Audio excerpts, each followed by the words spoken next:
All right, good morning. Go ahead and call this meeting to order. Clerk, if you please call the roll. Yes, good morning. Councilmember Perea. Present. Councilmember Carbasi. Present. Councilmember Arias. Presente. Vice President Maxwell. Present. Councilmember Vang. Present. Councilmember Richardson. Councilmember Richardson is present. Council President Esparza. Present. 7 members being present, we have a quorum. Great. All right, thank you, Clerk. Next, we'll have the invocation followed by the Pledge of Allegiance. I will ask everyone to please stand if you can for the invocation and stay standing for the Pledge of Allegiance. For the invocation, I'd like to welcome Sarbjeet Singh Wed from the Sikh Institute of Fresno. Welcome.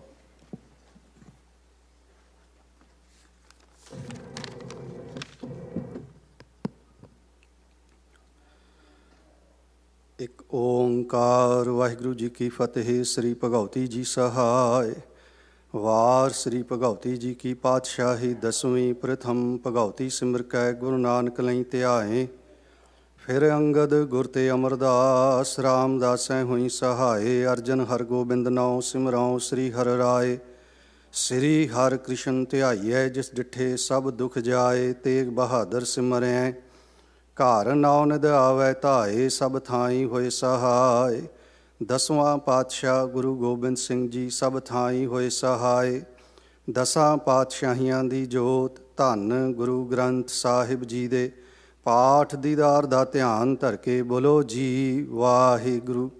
ਹੇ ਨਿਮਾਣਿਆਂ ਦੇ ਮਾਣ ਨਿਤਾਣਿਆਂ ਦੇ ਤਾਣ ਨਿਓਟਿਆਂ ਦੀ ਓਟ। ਹੇ ਅਕਾਲ ਪੁਰਖ ਸੱਚੇ ਪਿਤਾ Waheguru JIO. ਧੰਨ ਧੰਨ ਗੁਰੂ ਗ੍ਰੰਥ ਸਾਹਿਬ ਜੀ ਮਹਾਰਾਜ। ਆਪ ਜੀਆਂ ਨੂੰ ਹਾਜ਼ਰ ਨਾਜ਼ਰ ਜਾਣਦਿਆਂ ਅਰਦਾਸ ਬੇਨਤੀ ਅਰਜ਼ੋਈ ਹੈ ਪਾਤਸ਼ਾਹ ਜੀਓ। ਫਰੈਜ਼ਨੋ ਸਿਟੀ ਕੌਂਸਲ ਦੇ ਸਮੂਹ ਮੈਂਬਰਾਂ ਵੱਲੋਂ ਅੱਜ ਦਾ ਇਜਲਾਸ ਸ਼ੁਰੂ ਕਰਨ ਤੋਂ ਪਹਿਲਾਂ ਆਪ ਜੀ ਦੀ ਅਸੀਸ ਲੈਣ ਵਾਸਤੇ ਅਰਦਾਸ ਹੈ ਜੀ। ਸਾਰੇ ਮੈਂਬਰਾਂ ਦੇ ਸਿਰ 'ਤੇ ਮਿਹਰ ਭਰਿਆ ਹੱਥ ਰੱਖਣਾ। ਸਭਨਾਂ ਨੂੰ ਤਨਦੇਹੀ ਇਮਾਨਦਾਰੀ ਦੇ ਨਾਲ ਦੇਸ਼ ਕੌਮ ਦੀ ਸੇਵਾ ਕਰਨ ਦਾ ਬਲ ਉਦਮ ਜਜ਼ਬਾ ਬਖਸ਼ਿਸ਼ ਕਰਨਾ। ਸਭਨਾਂ ਨੂੰ ਦੇਸ਼ ਭਗਤੀ ਬਖਸ਼ਿਸ਼ ਕਰਨੀ ਜੀ। ਜਗਤ ਜਲੰਦਾ ਰੱਖ ਲੈ ਆਪਣੀ ਕਿਰਪਾ ਧਾਰ। ਜਿਤ ਦੁਆਰੈ ਉਭਰੈ ਤਿਤੈ ਲਿਹੋ ਉਬਾਰ। ਸਮੁੱਚੇ ਸੰਸਾਰ ਦੇ ਵਿੱਚ ਸ਼ਾਂਤੀ ਅਮਨ ਵਰਤਾਉਣਾ ਜੀ। ਸਾਰਿਆਂ ਦੀਆਂ ਮਨੋ ਭਾਵਨਾਵਾਂ ਗੁਰਮਤਿ ਅਨੁਸਾਰ ਪੂਰਨ ਕਰਨੀਆਂ। ਸਹੀ ਪਿਆਰੇ ਮੇਲ ਜਿਨ੍ਹਾਂ ਮਿਲਿਆਂ ਤੇਰਾ ਨਾਮ ਚਿੱਤ ਆਵੈ। ਨਾਨਕ ਨਾਮ ਚੜ੍ਹਦੀ ਕਲਾ ਤੇਰੇ ਭਾਣੇ ਸਰਬੱਤ ਦਾ ਭਲਾ। ਵਾਹਿਗੁਰੂ ਜੀ ਕਾ ਖਾਲਸਾ ਵਾਹਿਗੁਰੂ ਜੀ ਕੀ ਫਤਿਹ। ਬੋਲੇ ਸੋ ਨਿਹਾਲ ਸਤਿ ਸ੍ਰੀ ਅਕਾਲ। Now we translate all the prayer. One universal creator God, by the grace of the true Guru, Almighty God, we call you by many names, but you are one. Keep your divine hand over the members of the city council as they help steer the future of our great city. Keep truth on our tongues, love in our hearts, and sound judgment in our minds. Remind us of our purpose to love and serve one another and create a more peaceful world. We ask for blessings unto all leaders as they work for the common good. Give all who govern this land humility and courage, integrity and compassion. Release each one of us from ego so that we may serve selflessly. Help us remember that we belong to a one family. Recognize the entire human race as one. We ask of the Almighty to also keep watch over our nation's protectors who work tirelessly day and night to ensure our safety and our freedom. You are everywhere, all are yours. Whatever is seen, O God, is your form. My Lord, you are but one. We ask you to bless this great nation and its people. In the name of Nanak, may we find everlasting peace, love, unity, mutual respect, service, and dedication to all humankind. With your will, Almighty God, may there be welfare for all of humanity. Vaheguru Ji ka Khalsa, Vaheguru Ji ki Fateh. Amen. Thank you. Thank you. Councilmember Richardson, please lead us in the Pledge of Allegiance. All right, good morning. Please face your left, my right. Place your right hand over your heart. Current former military. Welcome to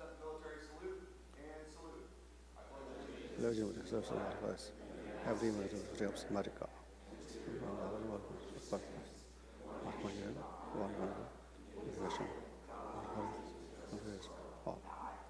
Thank you.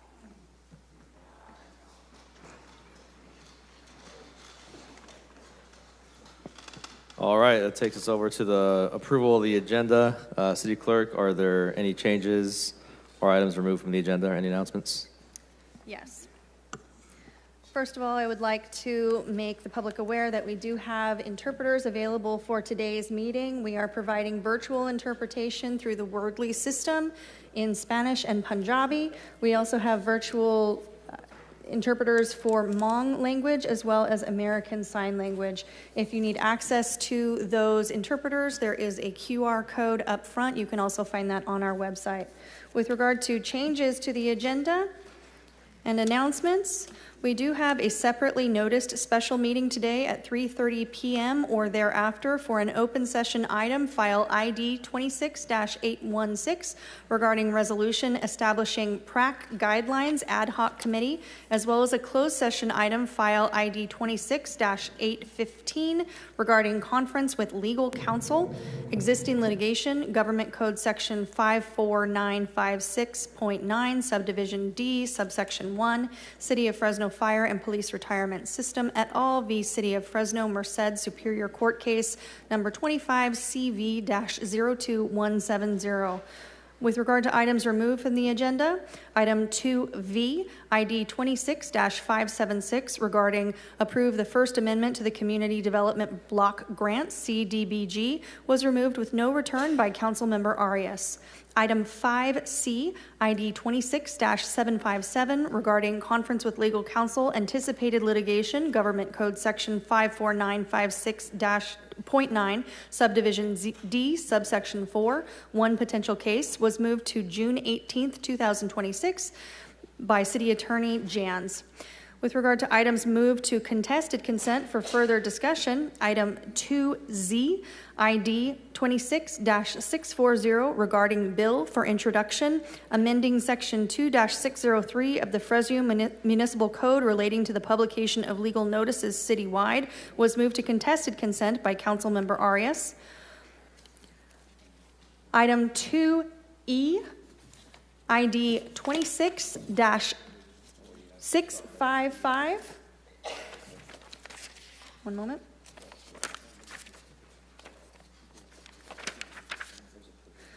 Regarding award of construction contract to Alpha One Engineering PC of Fresno, California, was moved to contested consent by Councilmember Richardson.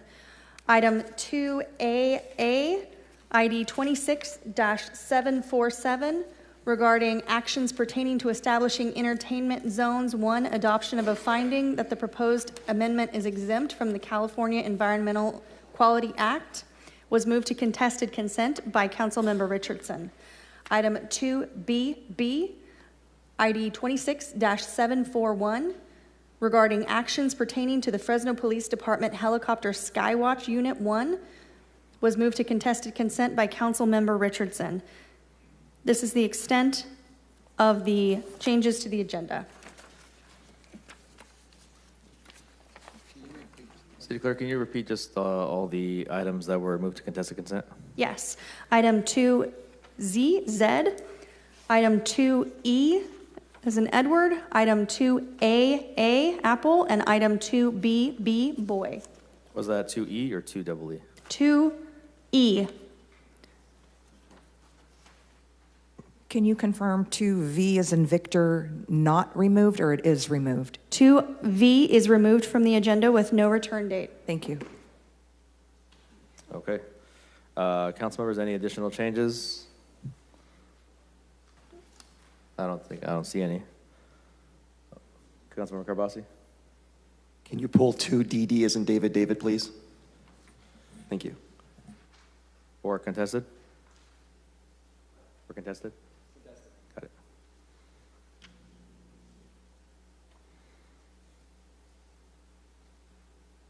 Okay. Any additional changes, Council? Council President, I just want to confirm that 2Z as in zebra was returned back to consent. The city, I'm sorry, not to that, 2EE. All right, so 2EE was not pulled for contested consent. It will remain on the consent agenda. But 2E now is on the, okay. And 2E, that was Councilmember Richardson? Okay. Okay, we got our notes straight. Any additional changes? All right, I think we are good. I'll just, before we do approve, I do want to read one disclosure required to know on the record that 2EE regarding State Center Community College District, everyone knows I am employed there, do not have an interest in those agreements, so just for the record. For the record, I went through the same disclosure. All right, great. All right, I'll entertain a motion to approve the agenda. Council President, Councilmember Richardson, were you going to register a no vote on an item? Yes. Item 2, Romeo.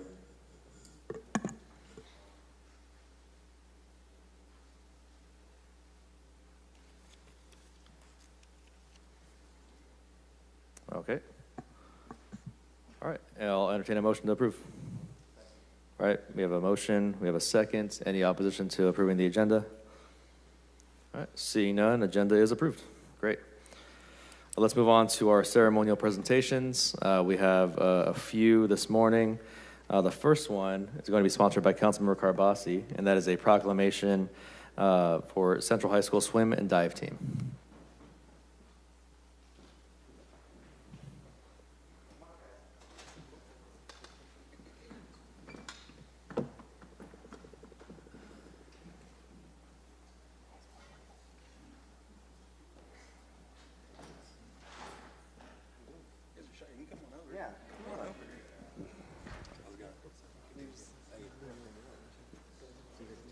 Leo. Call them out. You guys are doing so well.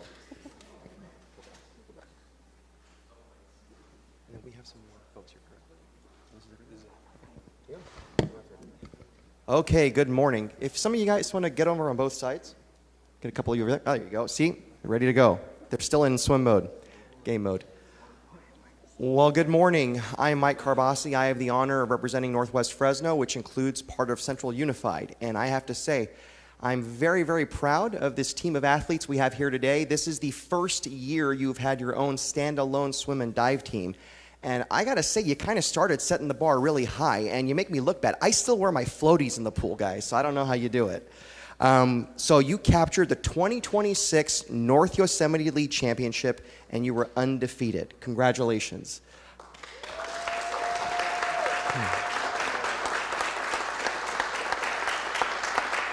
Also, a lot of other firsts. The first league title in school history, 26 total medals for all the athletes we have here.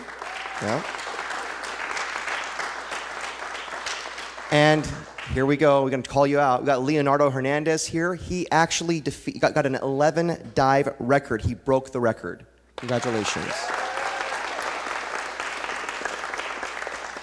So you're going to read in the proclamation that it says it established a strong foundation for the future of the program. Man, you guys set the bar so high. I would not want to be the next team after you because they've got to go for excellence, just like you guys did. Way to go. And I think it really shows the investment by the school board and the community. It was well worth it in your swim and dive team. Coach, you want to say a few words? Yeah. And this is a great time to embarrass your athletes with some personal stories. Yeah, good morning, everyone. So, on behalf of Central High School, thank you for recognizing our boys swim and dive team with this proclamation. It's honestly an honor to stand here today amongst them. The season was special for all the reasons that Carbasi mentioned here. Right, and the success extends beyond the league championship, right? We mentioned they earned 26 medals at league finals. We took 12 swimmers to CIF Central Section Championships. Several advanced to that second day and placed. And then, again, a shout-out to Leo, earning a sixth-place medal at CIF Championships, breaking a school record that existed for over 20 years at this point, right? So that was an excellent achievement. Also, I want to recognize Brian Easter. Brian, where you at? Right, Brian, come on up. Come on. Right, Brian once again was selected as the league most valuable swimmer unanimously, and also was named as Central High School's Student Athlete of the Year.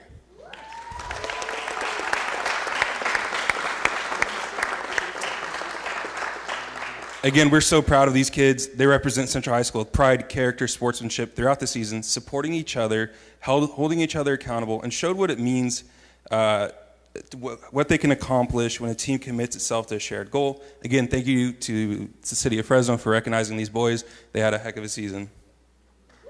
Yeah, thank you, Coach. While the athletes earn the medals, you are the person that guides them and mentors them and makes it possible. Thank you, Coach, for your years of service. Thank you. Seriously. There you go. Now, I got to call you out and ask you a question since you're the number one. What do you eat for breakfast? What's the secret? What do we need to do? Come on. Orange juice and eggs, strictly. Orange juice and eggs. That's it. That's what the athlete ordered. So I'm going to present this to you, Coach. Thank you so much. And we're going to have our clerk read this into the record, and we'll get a photo together. Amy, thank you. Thank you. Whereas Central High School made history by completing its first season as its own standalone swim and dive team, marking an important milestone in the continued growth of Central High Aquatics. And whereas in this inaugural season, the Central High boys swim and dive team achieved an extraordinary accomplishment by capturing the 2026 North Yosemite League Championship with an undefeated league record. And whereas the championship represents the first league title in school history for Central High swim and dive, setting a new standard of excellence for the program. And whereas the team demonstrated exceptional talent and depth by earning 26 total medals at league finals, showcasing outstanding performances in individual swimming events, relays, and diving. And whereas athlete Leonardo Hernandez broke the Central High School 11 dive record with a remarkable score of 326.05 at the Clovis West Dive Invite number 2, a performance recognized as one of the most significant diving achievements in Central High Aquatics history. And whereas Central High's success extended beyond league competition, with multiple athletes qualifying for CIF Division II section finals in individual swim events, relays, and diving. And whereas CIF qualifiers included Grant Newton, Christian Lovato, Brian Easter, Evan Sanchez, Israel Fuentes, Lucius Turna, Lorenzo Santos, and Leonardo Hernandez, each representing Central High with pride and competitive excellence. And whereas through hard work, perseverance, and commitment, Central High Swim and Dive has established a strong foundation for the future of the program and contributed to the continued success of Central High Aquatics. And whereas this historic season brought immense pride to Central High School, the Central Unified School District, and the greater Fresno community.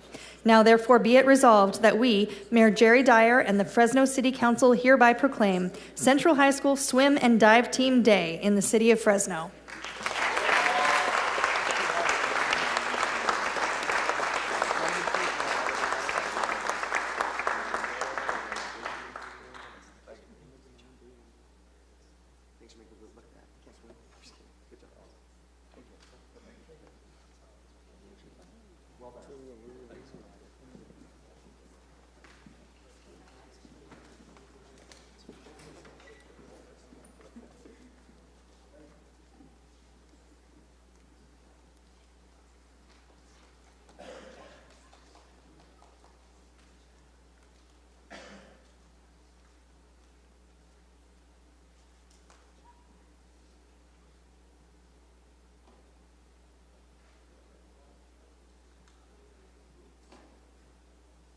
No problem.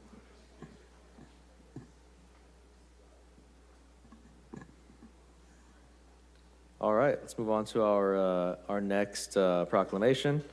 It's going to be a proclamation for John F. Kennedy, 7th grade CBAL Boys Volleyball Champions, and that's going to be presented by Councilmember Vang. Thank you very much, Council President Esparza. Good morning, everybody. It is appropriate that we are here today to honor our student athletes as our schools are coming to summer sessions. Can I have the student athletes, coaches, and administrators from JFK Middle School come up here, please? Come on, guys. Congratulations.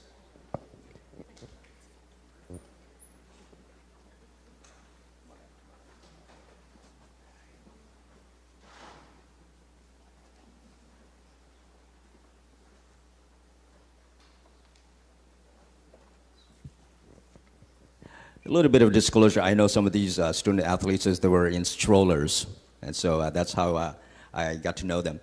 It is an honor to recognize today the student athletes, in particular the 7th grade boys volleyball team from John Kennedy Middle School. This is their first year at JFK. Now, JFK do not have an 8th grade yet. Starting next year, they will, as these 7th graders will be 8th graders. And this recognition is especially meaningful to me because as a school board member, I had the opportunity to oversee the planning and opening of this particular site. And I remember the conversations about the vision and how we want, not only in academic, but athletics to excel at this particular site. And so I'm happy to invite the student athletes and coaches and administrators here to City Hall today. And to see you guys producing and working as champions for this site, it is an accomplishment. Just put that into perspective. They played teams from Central Unified, Kings Canyon, as well as Madera Unified, and I believe is with one of the toughest conference. And they defeated a team that has been, I believe, undefeated for many, many years.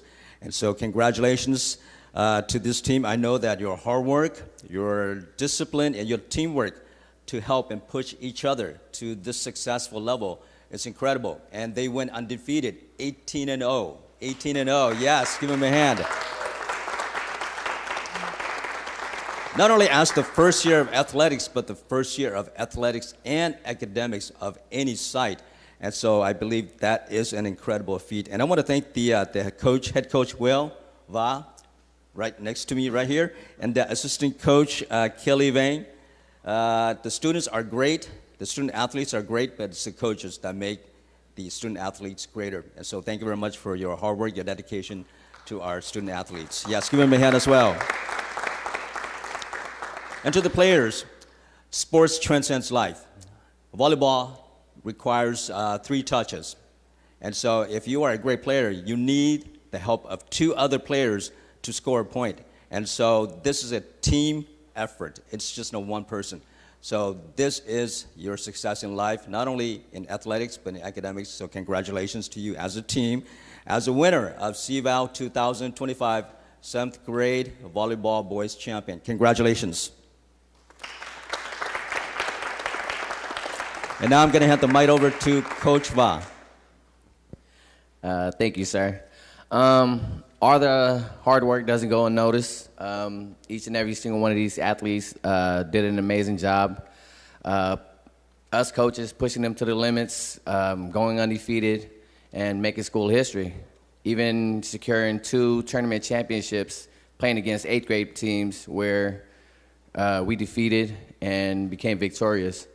It ain't just me, but Coach Kelly, Coach Will as well, and these team managers made this remarkable season happening. Also, a big shout out to our team captains, one of our heart and soul, Edgar right here, leading our team with amazing most kills that we've seen in school history.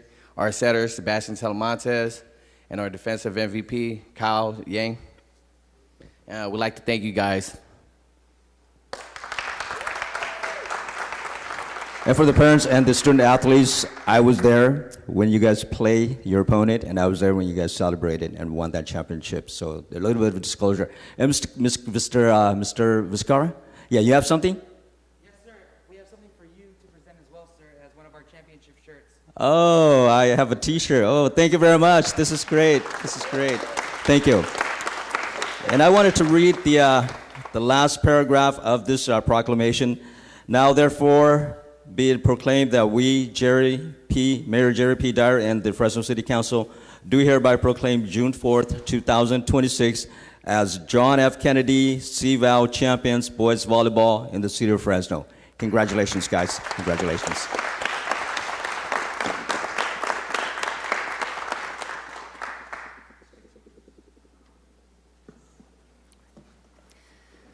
Whereas whereas John F. Kennedy Middle School, the newest and second middle school in Sanger Unified, serves 7th and 8th graders by providing foundational skills and opportunities to discover potential. Middle grades are a crucial time for development, and JFK Middle School is committed to meeting student needs by building a safe and inclusive environment that fosters growth and belonging. And whereas JFK Middle School's very first 7th grade class was welcomed in August 2025 after receiving approval from the Central Valley Athletic League to compete against other districts in the Central Valley, the school's 7th grade boys volleyball began playing. During the spring season, the team achieved a total of 16 wins after playing each participating school twice. And whereas in early May, the JFK Middle School team played against Thomas Jefferson Middle School for playoffs and against Washington Academic for the championship, with a total of 18 wins and 0 losses for the season.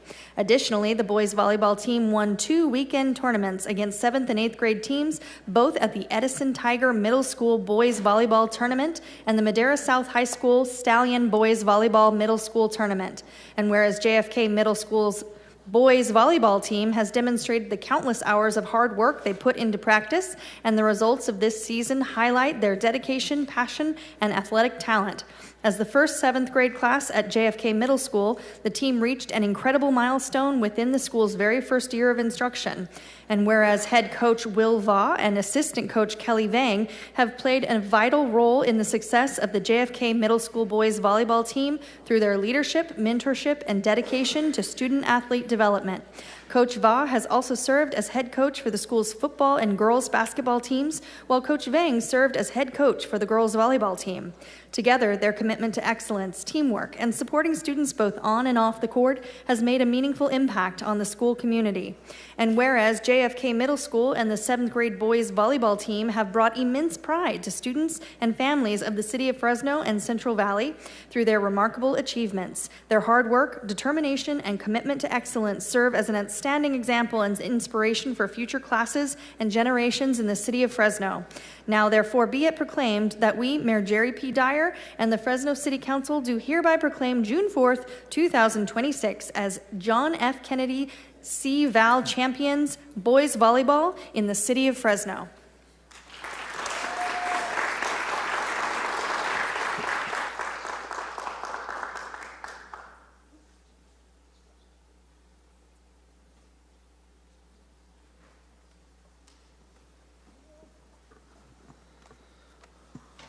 All right, congratulations again. Our last proclamation for the morning is going to be a proclamation for Pride Month. That's going to be sponsored by Councilmember Perea.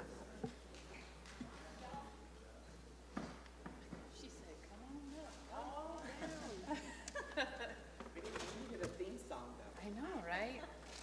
Play some music, listen. All right, good morning, everyone.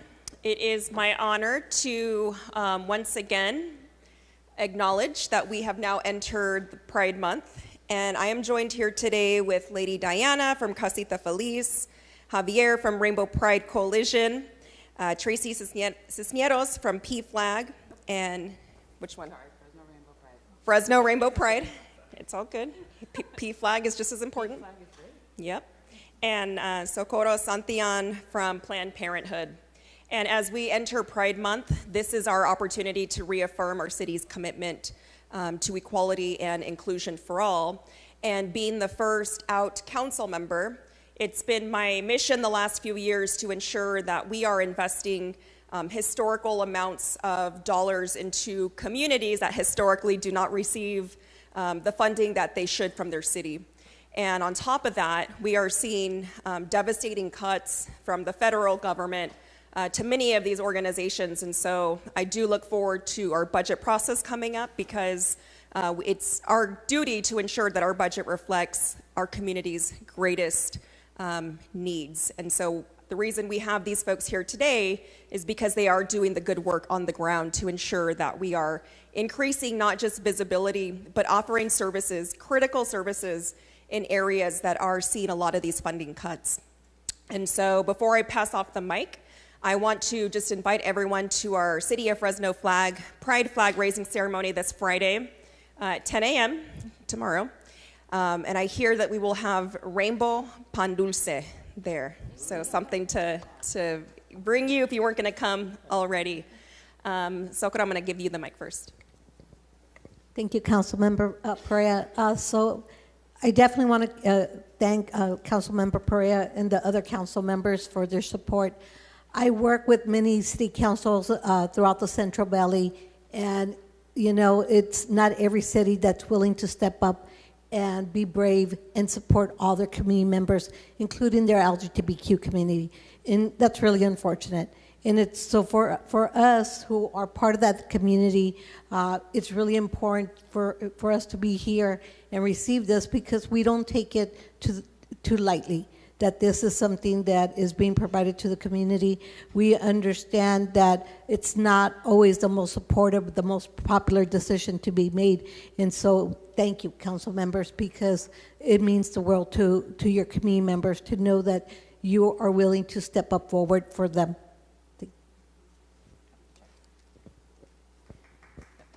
Yes, applause, applause, applause.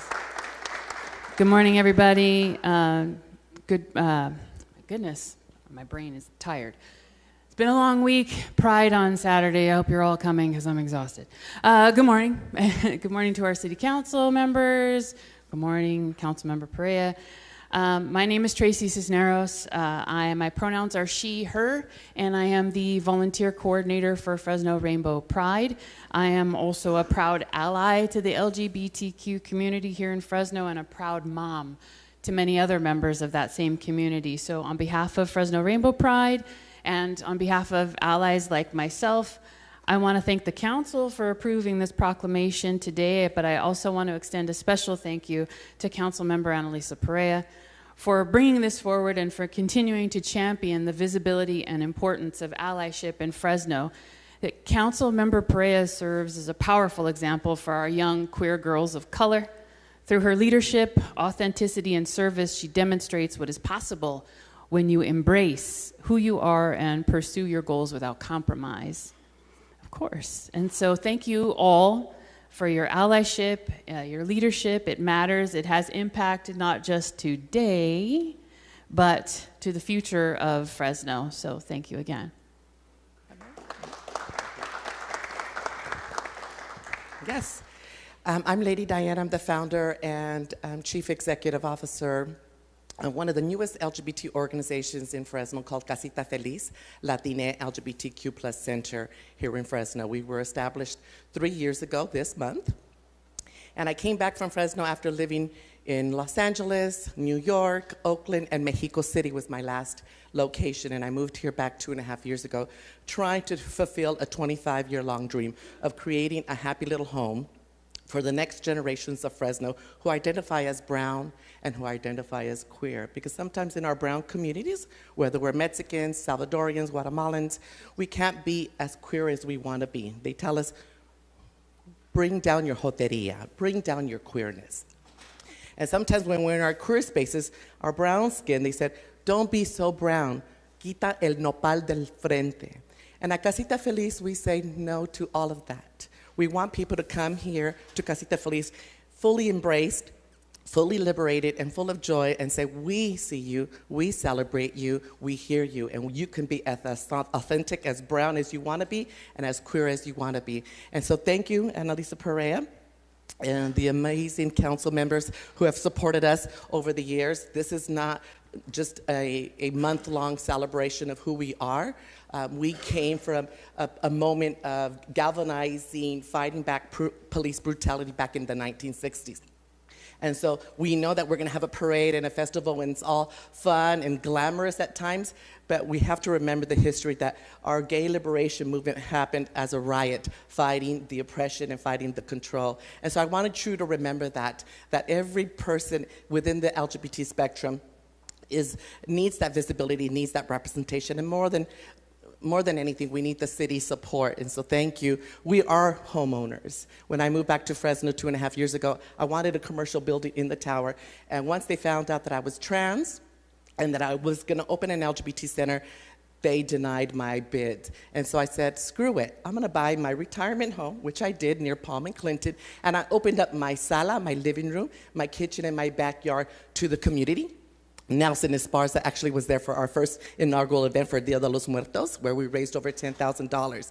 And because of that dream that I had 25 years ago to build a brown, queer, happy little home, we now have a brick and mortar building on Van Ness and McKinley, catty corner from Fresno City College. And last year, in 2025, we served over 3,000 individuals in Fresno. So there is a need for LGBT spaces. We're one of the few organizations now providing direct services. And thank you for the support, Annalisa Perea. Thank you for your support, City Council. And congratulations for the ones that are going to be running again in November. Good luck to your races. And thank you for the City of Fresno for supporting us as well. Thank you.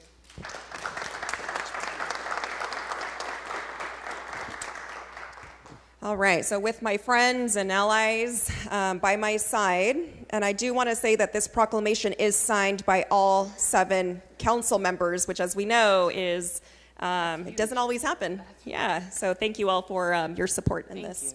But it's my honor to declare June 2026 as LGBTQIA+ Pride Month in the City of Fresno. Congratulations. City Clerk. Thank you.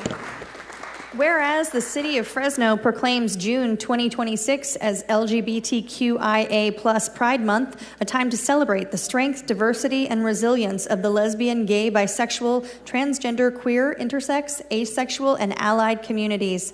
And whereas June was chosen to commemorate the dedication and bravery of those who led the 1969 uprising at the Stonewall Tavern in Greenwich Village, New York City, which sparked the LGBTQIA+ liberation movement, marking a turning point in the struggle for justice and civil rights, laying the foundation for ongoing advocacy around issues like healthcare access, housing, legal protections, and the safety of LGBTQIA+ people everywhere. And whereas the City of Fresno embraces individuals and families of all backgrounds, identities, and configurations as valued members of our community who deserve to live, work, and thrive in a place where they are safe, supported, and celebrated. And whereas on Friday, June 5th, 2026, the rainbow flag will be raised proudly over Fresno City Hall as a visible symbol of unity and support for the LGBTQIA+ community, their loved ones, and allies across Central California. This act reflects our enduring commitment to fostering a more inclusive, just, and equitable Fresno for all. And now, therefore, be it resolved that the City of Fresno affirms its support for the LGBTQIA+ community. During Pride Month and throughout the year, we recognize their courage, resilience, and contributions to shape and strengthen our city. Let this proclamation stand as a symbol of recognition, inclusion, and solidarity, and our shared commitment to a Fresno where everyone belongs and thrives. Be it further resolved that we, Mayor Jerry P. Dyer, Councilmember Annalisa Perea, and the Fresno City Council members do hereby proclaim the month of June 2026 to be LGBTQIA+ Pride Month in the City of Fresno.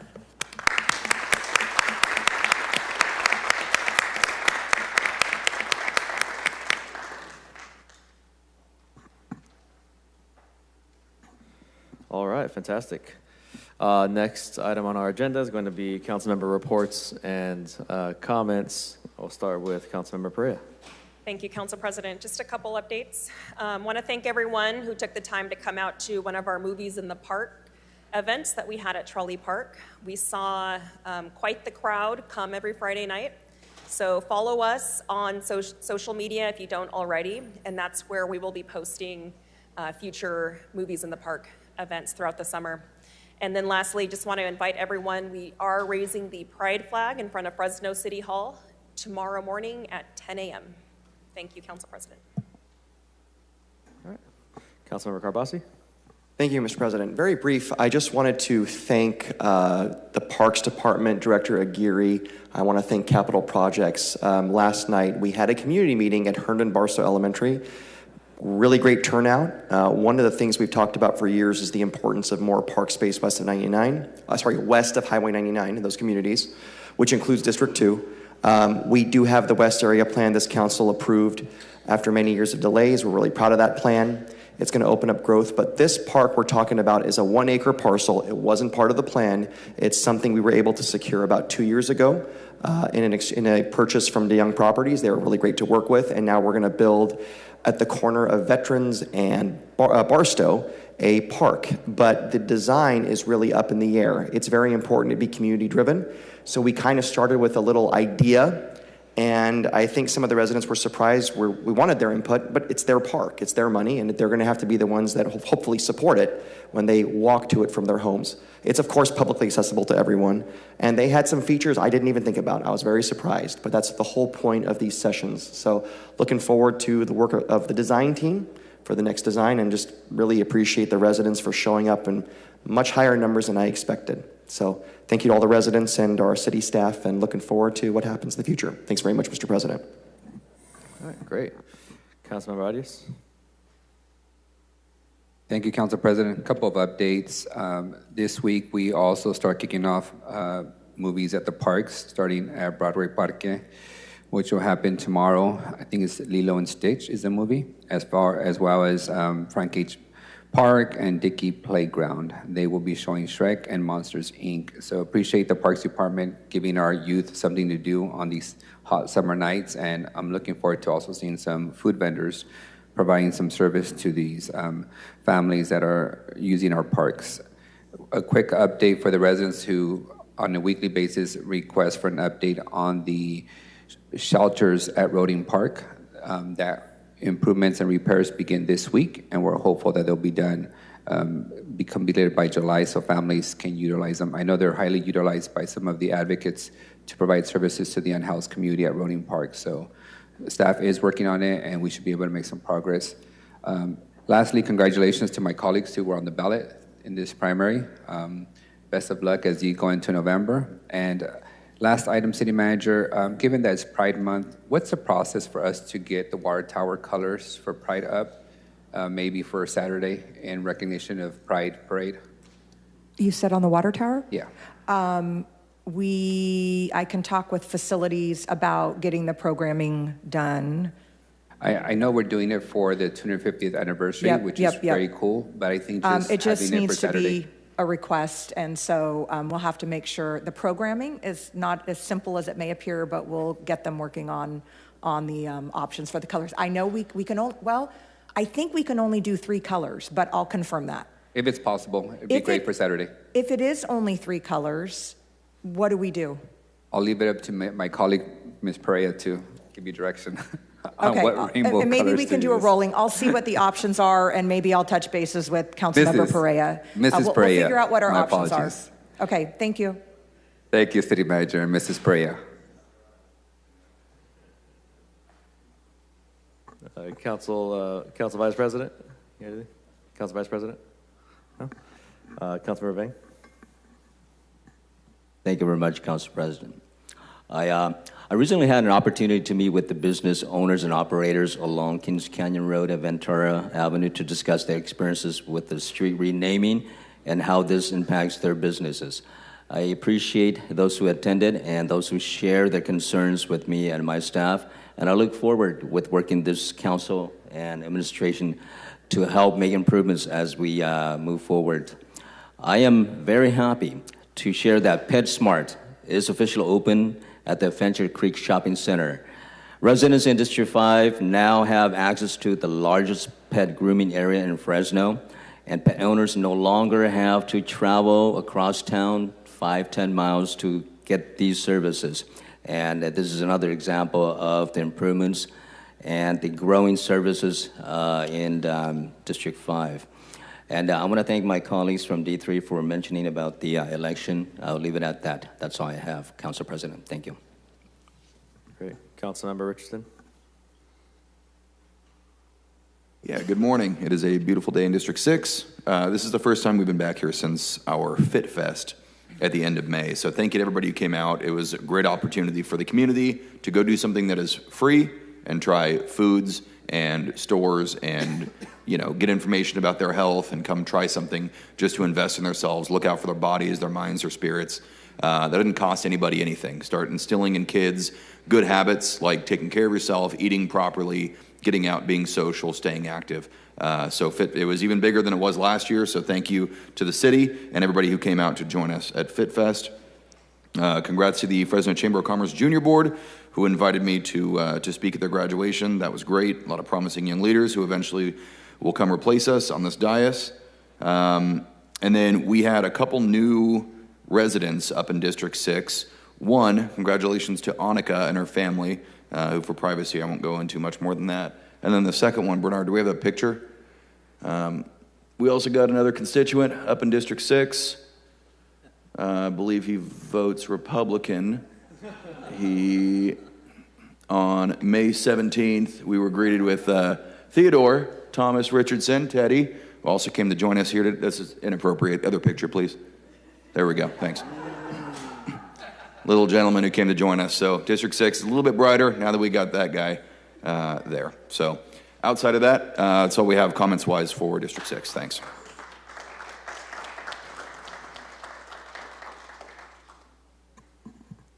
All right, congratulations and welcome to the newest resident in D6 right here in City Hall. Got to meet him this morning. So that brings us to, am I the last person? Yes, I am. Happy Pride Month, everybody. It's it's going to be an exciting weekend, getting to join the Pride Parade again this coming Saturday. We have the flag raising tomorrow here at City Hall, as you've all been invited to. And last week, no, actually it was this week. It's been a long week. This week, we got to raise the Pride flag over at Fresno City College out in my district as well. So lots of festivities, and looking forward to seeing everyone out and participating. Additionally, last week had the honor of joining the Central Valley Food Bank, ABC 30, and Amazon for the Feeding California event. It was very inspiring to stand alongside organizations and volunteers that are dedicated to addressing food insecurity throughout the Fresno and the Valley. Their work's making a real tangible difference, so I wanted to give them a shout out. Additionally, I had the opportunity to join the police department, some of my colleagues, the mayor, for the opening of the new the Eric Killian family kennels. These highly trained canines that we have here at the city playing a very important role in protecting our community, and this new space will ensure they have the care and training environment that they need to really, really thrive. So I want to extend our thanks, and had a great time there, kind of unveiling the new kennels as well. I'll keep it brief and short, and that'll conclude my comments for the morning. City Manager, did you have any additional comments on behalf of the administration or the mayor? I do not. The mayor, well, other than I'll just say the mayor is at the U.S. Conference of Mayors. He left, I don't remember what day it was, the morning after Election Day, so Wednesday. And he's there the rest of the week, serving on chairing a number of panels. So that is why he is not around. But Councilmember Arias, behave yourself. And that's all I have.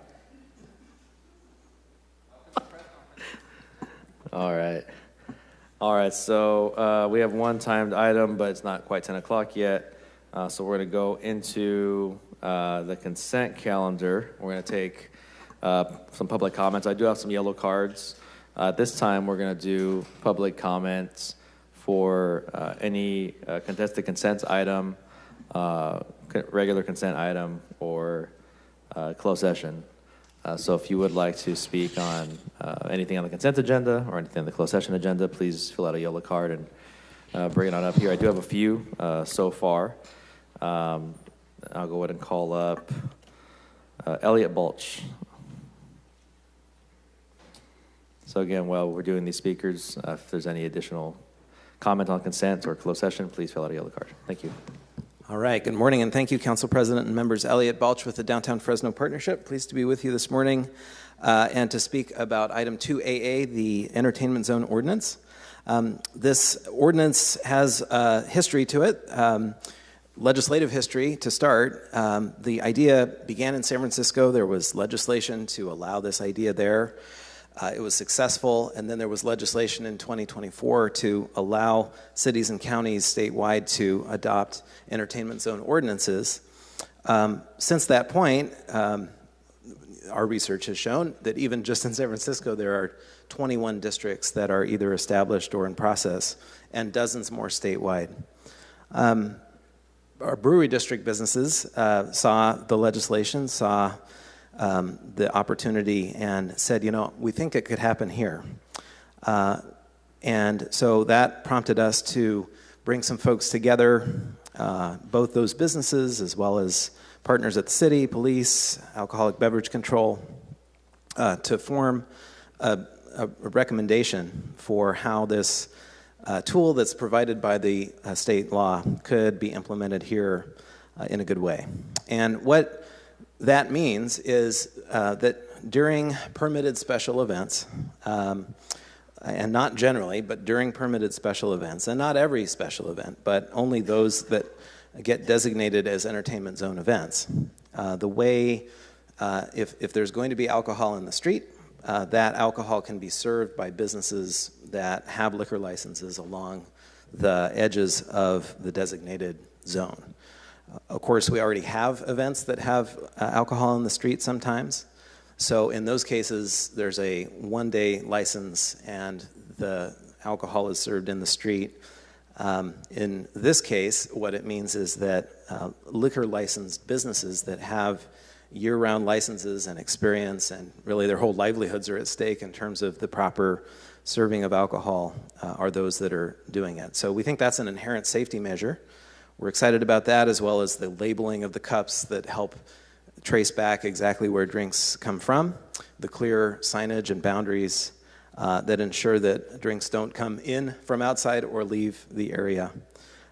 It's a one-year pilot, so we're eager to track attendance, small business benefits, safety issues or lack thereof, as well as the cost delta as we work with the city police department through the special event permitting process to find a first event and implement this new ordinance. So we thank you for your consideration. Urge an aye vote.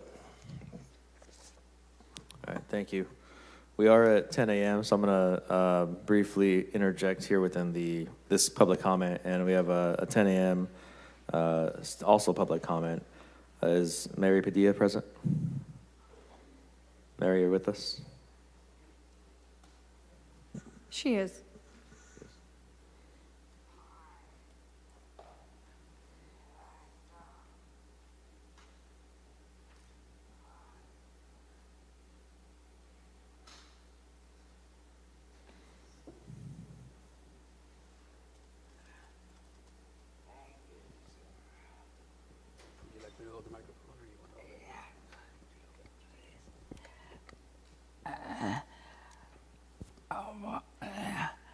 Good morning. I am astounded at what we are doing. Are we obeying God or man? If a woman is born with a vagina, she's a woman. God doesn't make mistakes. Thank you. And if a man has a penis, that's what it is.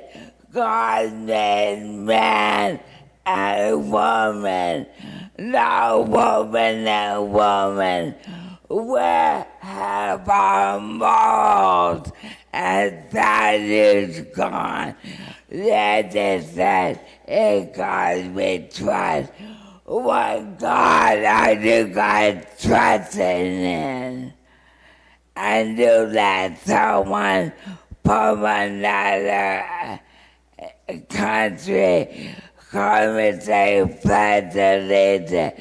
They only believe Allah is the true God. There's one God, only one, and one Savior, Jesus Christ. I was put in a body bag in 1989 as a result of drinking. So I'm gonna give all the credit to Almighty God for saving my life. I was brain dead for 2 years. So tell me,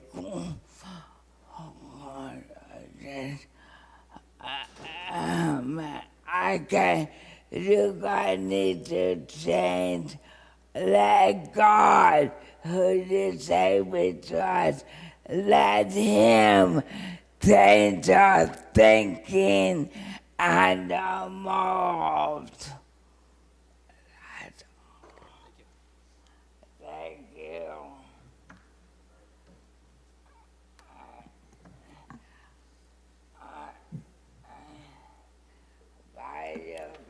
All right, now we're going to resume the public comment on the consent agenda, as well as contested consent and closed session. Next card I have is for Ms. Lori Garcia.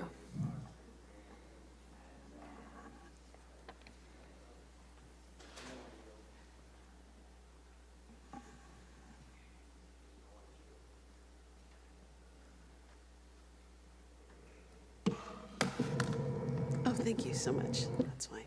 Good morning. My name is Lori Garcia. I'm a retired elementary school teacher and lifelong Fresno resident.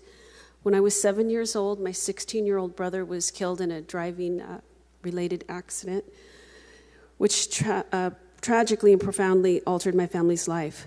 I'm here today to stand for families and victims of DUI fatalities. I vehemently oppose E-zones and kindly ask for your consideration in rejecting this proposed ordinance. No doubt, downtown Fresno needs revitalization, but this isn't New Orleans. According to a GV Wire article, half of Fresno's events have been incident-free. Half? Half isn't good enough. Public drinking will add to our problems. We Fresnans want to be more than just a party city. A few things to consider. E-zones work in cities which already have established shops, theaters, and art districts. We are a work in progress. Let's build the true entertainment center first. Will Fresno PD monitor the streets outside of the drinking zone? Will taxpayers foot the bill? If my family has an emergency, will there be a delayed response because officers are at the E-zone managing conflicts, fights, and underage drinking? Fresno can't handle liquor. This is evident with recent year-long study at Fresno State. The alarming research shows that DUI fatality rates in Central California nearly double the state rate. On weekends, we wake up to news of DUI incidents and shootings. Everywhere we turn, someone is driving drunk in the city of Fresno, killing our families and friends. E-zones may encourage drunk tourism. Will Fresno become a party destination, a magnet for individuals to travel and overconsume? The E-zone drinking hour ends at 11:59 p.m. Are these patrons going to drive home impaired? Public transit is too sparse and too unreliable to deal with the increase in intoxicated drivers. Promoting alcohol overconsumption is associated with a number of dangers. Prominent among them is the threat of violence, robbery, and sexual assault. Is this the kind of city where we want to raise our children? Isn't it enough to just promote the brewery district as it is? How will the zones benefit the residents, or will they impede our public health and safety? Merely reading about DUI statistics doesn't do the victims justice. You have no idea how much of a lifetime of anguish is caused by the actions of one drunk driver. So much pain, and nothing alleviates it. Council members come and go, but we residents must live with the consequences of your vote. Thank you. Next speaker is going to be Krista Aranda.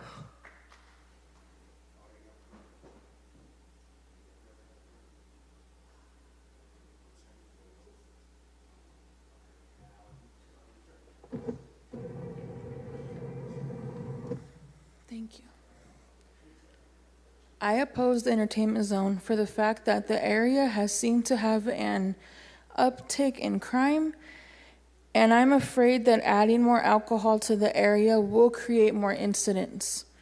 I'm not against drinking, but I am scared that this party environment will encourage more incidents like the teen stabbing in April and the fight during the May event during Street Hop.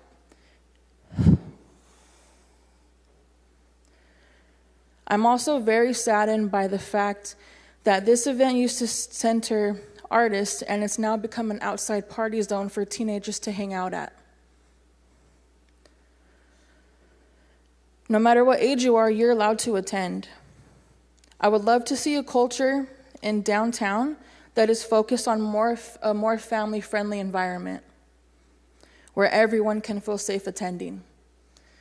And I also do want to address this last city council meeting. I was on Zoom because I couldn't attend it. I wasn't the only one attending through Zoom. When I hit the button for raise your hand for the public comment, I was ignored. And again, I wasn't the only one in the Zoom meeting, so I know it was not anything problem with my connections.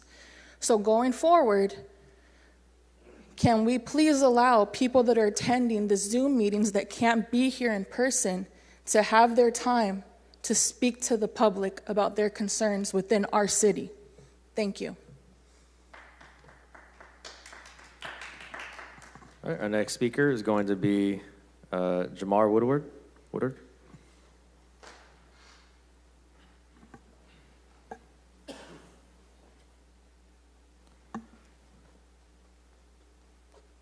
Good morning, everyone. I'm one of the businesses downtown. The brewery district needs to change. There are families that do come down. I feel that it is restricted if you're going in one place and trying to take your family to a food trailer. They might want to go here, they can go there. As far as the violence was done with minors. That had nothing to do with drinking, anything. Each incident was because of a minor. Even if it was down the street, it was a minor.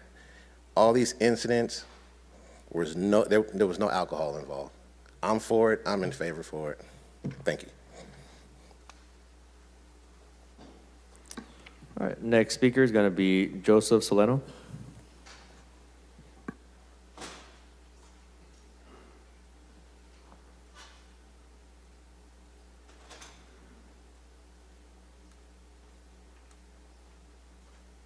Good morning, council members. Good morning, everyone else in the public. My name is Joseph Soleno. I'm a born and raised Fresno resident who has a very avid passion for the revitalization of downtown Fresno. We've invested a lot of time, energy, resources, and trying to bring up downtown Fresno, preach a positive culture. We have worked pretty hard on doing that, and we noticed a shift recently on that environment, and we, as business owners here in the Brewery District, have been wanting to see a more positive change. I'm here to speak on behalf of the entertainment zone because we feel, and I speak for other business owners within the Brewery District who aren't available to be here today. We feel that this entertainment zone can bring a positive change to the Brewery District. We're not asking to make this ordinance a permanent fixture within the culture. What we're asking for is just a one-year pilot to give us a chance to show you guys that we can pull this off successfully. Make it a safe, inclusive event for everyone within the city of Fresno. I'm sorry, I'm stumbling on my words this morning, but I am a little bit passionate about this subject, and I do want to see this revitalization, just like everyone else here who's opposed to it as well. We want to see downtown thrive. We want to see downtown succeed. We want to see inclusion. We want to see diversity. As business owners who are going to be helping put this event on, we do want to bring in artists, make that possible for everyone as well. But that is going to be severely limited if we are just going to continue down the same path of one event every month, tied to the same vendors, tied to the same artists that are gatekeeping. With this ordinance, if it's passed, it will put the power back into small business owners' hands to be able to do that. We can then hold public forums and public meetings with local artists and community members to see that actually executed. Again, strike it down if you have to, but I strongly urge you guys to vote yes on this ordinance and give us that chance to show the community that we are able to do this properly. Thank you. All right. Next speaker is going to be Jonathan Kelly.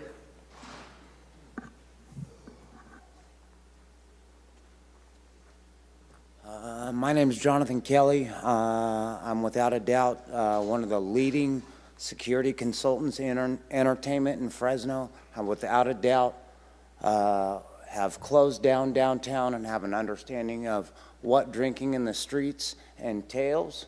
All I hear is greed today. Those people that just spoke, they don't understand what fighting in the streets means. And it's ridiculous that we're here talking about it after we just had such a violent week in Fresno. I hope you guys have a great day. Next speaker is going to be Alfred Aldrete.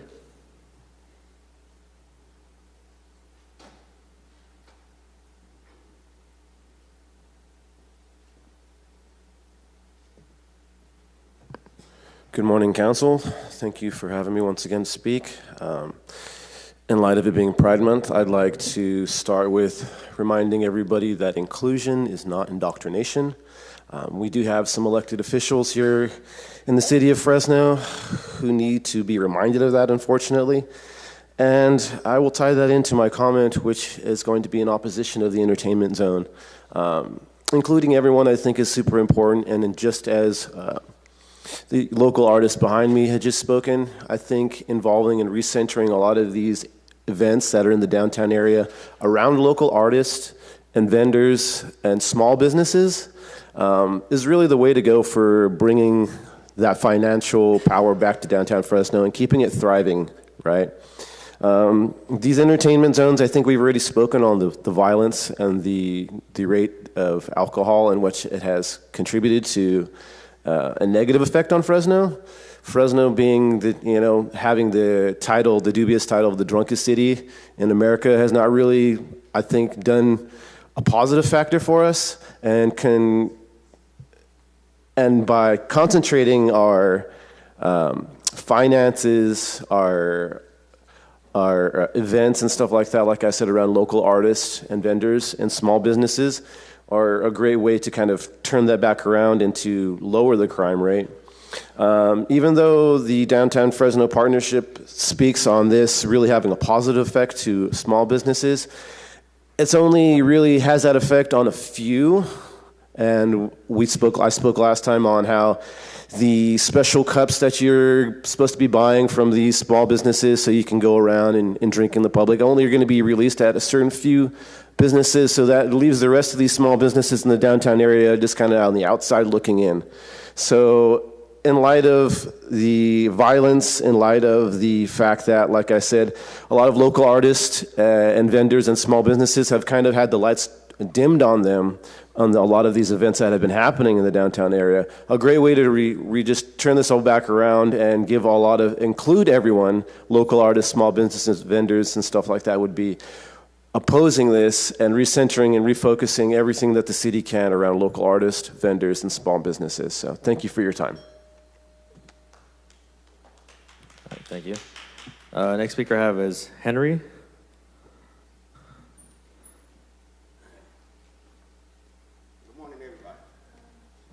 Hey, Henry, I didn't see on your card what item, but again, this is public comment only for consent agenda or closed session agenda. First of all, about the public comment, about this alcohol and this drinking, that's not going to never stop. It's not going to never stop nowhere. You have to shut all the liquor stores down, all the bars down, just like and the dope houses. So that's not going to never stop. You just got to put it under control. Because they're going to drink in the streets. They're going to drink on corners. They're going to drink in their vehicles. So my subject is about housing. I'm finna turn 70 years old. I was here last year trying to see Dyer. about me getting an affordable house. I'm homeless. What are you people going to do about it? You just got a budget. I seen on the news when I was in jail, a budget for funding. Can I get an apartment? Can I get some shelter? I think that's a yes or no answer. It's quiet in here.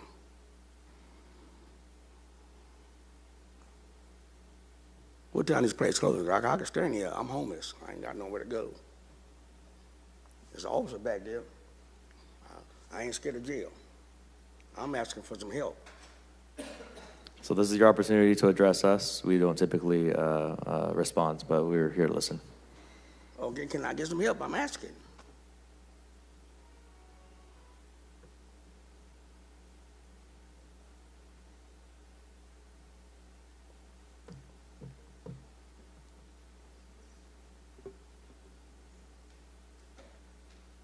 Yeah, we're going to get staff to come down and talk to you. We have to continue the meeting. You're welcome to continue speaking. You have another minute and a half, but meanwhile, we will have staff come out and make contact with you.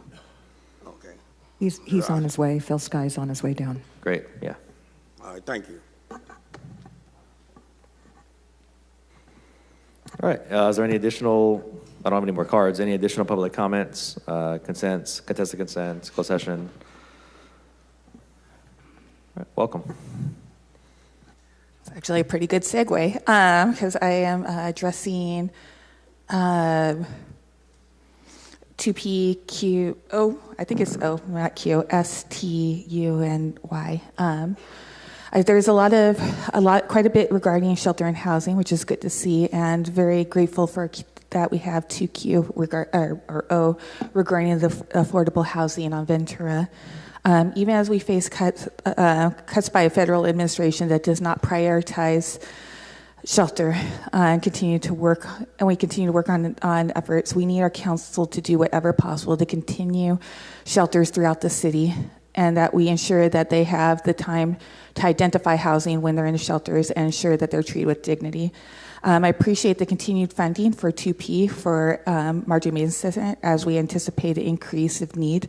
Glad that there will be continued to be funding under 2S, and ask that we do have accountability to ensure that people are treated with dignity and that code enforcement ensures shelters are up to code. Regarding 2Y, I'm glad that with ENF funding that there is a place for those in Clarion to go, but want to ensure that we are focusing on using whatever funds possible to continue to identify shelters throughout the city. Serving our needs of our community means recognizing their individual needs. And for many of the people who are there, it's close to jobs, close to where they feel safe. And it's an unfortunate truth that for some of the people that might be there, they may not feel safe in the Poverello House area, whereas for other people, it is a great place for them to be. I'll never forget that there was a woman that I took to Naomi's house, and she will not get out of the car because of her past traumas. So we need them in all the places. And until we have the housing needs met, we will continue to need the shelter spaces. The last coordinated entry system shows that rapid rehousing priority list is at 691. Permanent supportive housing priority list is 263. Community queue reporting is at 1,337. And talking to those in Continuum FMCOC, they say that the biggest priority is longer shelter space and transitional housing. Regarding 2T, I am grateful that there is more funding that we can potentially get, and want to ensure that those 40 that are identified end up in permanent housing, that their needs are met. I appreciate that there were people who were surveyed, including the continued care as far as the plan, and ask that we ensure that what they recommended and what their plan is met. I noticed that they need to follow the California priorities on encampments, which means employ a person-centered, housing first, trauma-informed, maintain awareness, and treat people's property with dignity. And unfortunately, the thing that I worry about in this is with HART, even though it mentions that HART does not provide enforcement and outreach, that as long as we continue to not hold them accountable, that this won't be met. So ensure those are met. Thank you. All right, thank you. Next speaker we have is going to be Michael Cruz.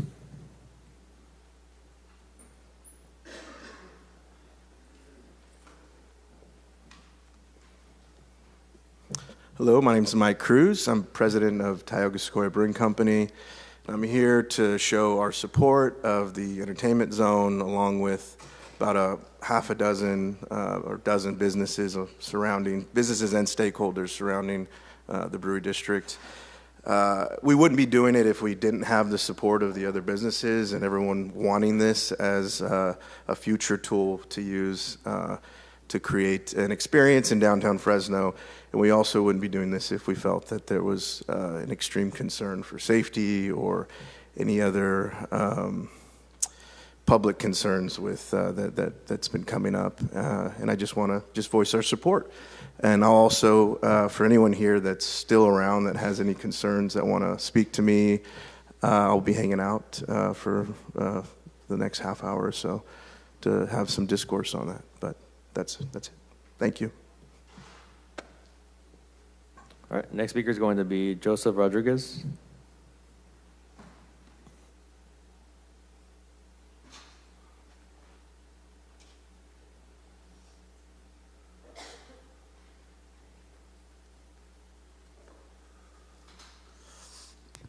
Hi, good morning, Council. Thank you for having us here, the public, to give our opinions and to check in with you guys, So we've been making a lot of noise on social media, and a lot of people have reached out to us thanking us for this noise.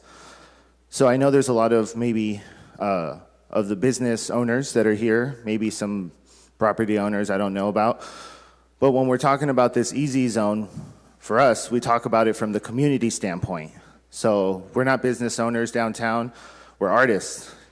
So we understand that the brewery is struggling. There are businesses that need people to be down there not just once a month. Like, we totally understand that. Like, as we were making noise about it, we started hearing that, well, who's going to front the bill for this? That's really what we started focusing on, because these small businesses are struggling. They're being asked to sponsor these entertainment zone events. So for us, it's like, wow, if these small businesses are already struggling and they put their liquor license on the line for these events, those liquor licenses, we all know, are very hard to get. There's not many of them available. It's not like you could just come here and grab one. And if you lose it, that's $20,000. That's where they start, and they go up from there. So these businesses are not only losing money on the event if it's a poorly attended event, but then if there's a fight that breaks out with these little special cups in the middle of the street, ABC is going to come down and say, well, where did they get the liquor? Where did these two gentlemen who are now in the hospital for stab wounds, where did they get the liquor from? So they're going to go into the business and say, well, we sold it during this special event, and they're going to get shut down. Maybe not permanently, but maybe just long enough to be shut down permanently. So we really, really want you guys to reconsider saying just yes to it with a rubber stamp. Maybe thinking about it a little bit more when it comes to the funding and implementation, because DFP, they have good intentions, but they need to get their plan together. All right, any additional public comment on consent agenda, contested consent agenda, closed session? All right, seeing none, go ahead and close public comments on those categories. I'll entertain a motion for approval of the consent agenda. We have a motion and a second. Any opposition to approval of the consent agenda? Seeing none, that passes 7-0. Let's see, that'll take us over to, we've got a few folks here. You guys okay with doing the was that item pulled? Yeah, we'll go ahead and do the entertainment zone items. I know a lot of folks are here for that. So to move the contested consent. What letter is that? AA? Yeah, we'll go ahead and take on 2AA. So we have several folks here for that. I believe, yeah, it's AA. Good morning, council members. Jennifer Clark, Director of Planning and Development. So I appreciate the conversation this morning. So I wanted to spend a little bit of time to lay out what is an entertainment zone. So when a business, a restaurant or a bar, decides that they would like to have a liquor license to serve alcohol on site, they're required through the Department of Alcohol and Beverage Control to establish a footprint. What is that footprint? That is the boundary. So maybe it's just inside the restaurant, maybe it includes a patio, but they have a footprint or a boundary, and that alcohol must stay within that boundary, and they are in control of what happens within that boundary for the purposes of this permit. So when an event happens in the public right-of-way, like a street festival or something where there's a special event and the roads have been closed, the alcohol that's served in those businesses has to stay in those businesses. So all the small businesses along in any kind of entertainment zone footprint or any kind of special event footprint are limited within their business that has been licensed by Alcohol and Beverage Control. So when the state changed the law, they looked at, well, what if we essentially for special events or when an entertainment zone is activated, we establish new boundaries, right? And any small business that has this alcohol license for on-site consumption can operate within this footprint. So instead of my footprint just being the boundaries of my business or my interior plus my patio, I can now have a customer, still my responsibility, leave my business with a special beverage cup and go out into the public right-of-way. The controls are still the same. So the event area is still the same. Those who are in the area that are carrying a cup would be required to have a wristband and some kind of identification showing that that particular person had been ID'd, so that they have that there is an understanding of who is allowed to carry a cup within the right-of-way. As a participant in this event, I cannot leave a business with my cup and then go into another business with my cup. That cup is then disposed of, and if you're going to get a cup from another business, you have to get a new cup. Again, the responsibility of those businesses. So they've just expanded the footprint of their business within the zone. When the Downtown Partnership did reach out to us, we had a really great conversation. Police department, alcohol beverage control, we all sat down and talked about this. What does this look like for the community? And the thought was to establish a pilot, right? So identify a couple of areas in downtown. There are 3 identified in this proposal that would allow for an event and an entertainment zone to be established for each of these areas. It's not permanent. It's not all the time. It is only when the event zone or the entertainment zone is activated. It requires a special event permit, and it does require an entertainment zone lead. So for each time the zone is activated, there would need to be a responsible party who would be responsible for the road closures, for the special event permit, for the special specific security plan, for identifying who is going to participate. And each business who participates must register with the ABC. So that's kind of in a nutshell, that's what an entertainment zone is and how it operates. I'd be happy to answer any specific questions, but just summarizing, it allows for an expanded footprint of the alcohol license for those established businesses, and the entertainment zone lead would be responsible for submitting an application to activate the zone, and it would include the special event permit, security plan, the geographic boundary and the hours of operation. They can have it shorter than what's in the maximum allowed, and then they would be responsible for the signage, the cup materials, the disposal, and the notification and insurance. So I'd be happy to answer any questions if you have any, but I think that it is an opportunity for us to test it out for a year and come back to you in 10 months and tell you how it's going to see if you want to extend.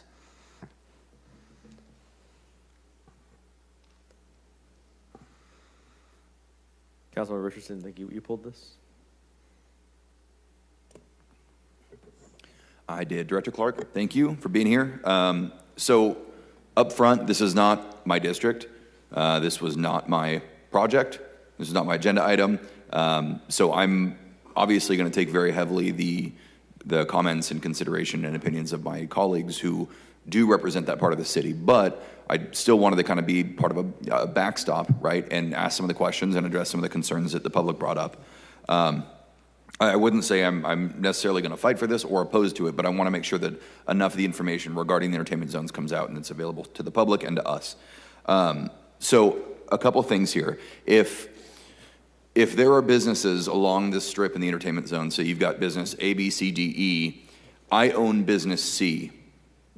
Do I have to participate in this entertainment zone, or do I have the ability as a business to self-exempt and not play ball if I do have some of the concerns that some of the residents brought up? Hey, I don't think this is going to be beneficial for my business. I don't want to risk it if there's a fight out in the street and someone has one of my cups. I don't want to be on the hook for any of the activities taking place outside my doors or outside the actual perimeter of my business. Is that an option for a business owner to be able to self-exempt from this? Yes, absolutely. So once an entertainment zone is established, any currently licensed business, type 47, 48 business, would have the responsibility to register with the state Department of Alcohol and Beverage Control. So they can select to participate or not participate. Okay, and then to the point of, I believe, Joseph number 2, who spoke today, we're Joseph Rich this morning. If my business were having financial issues or difficulties or whatever else, we didn't want to foot the bill for one of these events. We just kind of wanted to operate business as usual. In theory, this would even be a benefit to me and my business, because now I'm going to get increased foot traffic outside my doors despite the fact I'm not participating in whatever the event may be. But I also wouldn't have to bear the burden financially of helping to sponsor one of these events. Is that correct? Yeah, and I would actually defer to the downtown partnership to kind of explain their business model. But the way other districts in the state have handled it is there's a fee on the cup, and that's the responsibility of the purchaser to purchase that cup, right? So there's a cost of the cup that's passed along to the participant. And so whether that's $1, $2, $3, whatever that is extra to be able to take your cup outside that business. So the businesses that would participate would purchase the cups and the stickers up front, and then would pass that cost along to the consumer. If a business does not want to participate, they don't register, they don't buy the cups, they don't pay the fee. Absolutely, there would not be any additional cost to businesses who are not participating. Okay, I love a good idea. I don't want to force a good idea on businesses that don't want to participate, especially in times of economic struggle. And then to Jawan's point, if I want to take my family to a restaurant, I want to take, my kid to a pizza place or whatever else, not necessarily go join that bar scene, but maybe a place that's directly next to one of these entertainment activities, or want to go to a gallery or go to a shoe store, get a haircut or whatever, something that isn't participating in an outdoor social event that involves alcohol. I have the option to do that, and the business has the option to maintain their business operations as usual. Absolutely. Okay, I appreciate that. The second part of my questions has to do with the accountability loop. I've sat up here from the dais and had people come present things, and it's gone essentially every year I have to come back and present our success with this program.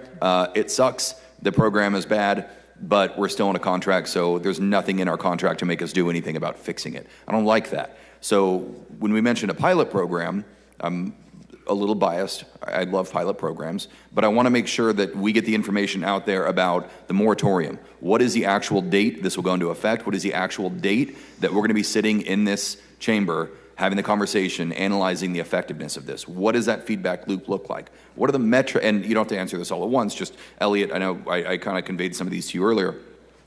What metrics are we using? Are we looking at the financial, solubility of these businesses? Are we looking at turnout? Are we looking at public transportation increase? Are we looking at crime? What metrics are we going to use when we come back in a year at the end of this pilot program before we decide if it's something that's really good for the city, or hey, it was a good idea, good intentions, good initiative, bad judgment, let's not take it forward? Yeah, absolutely. So I can address the specific implementation. So It will take effect on the 31st day after the second reading, the reading for adoption. So depending on when that happens, 31 days after that, it would go into effect. That doesn't mean that automatically that very first day there would be an event. Again, there would need to be an activation of the event zone for an event to occur. From the city's perspective, we're absolutely going to look at how well it operates, right? Do we have any incidences of violations of ABC laws, right? So are there those who have alcohol that shouldn't? Are those selling alcohol that shouldn't? Has alcohol moved into a place it shouldn't? Absolutely, we will look at those events along with police feedback, other resources. Is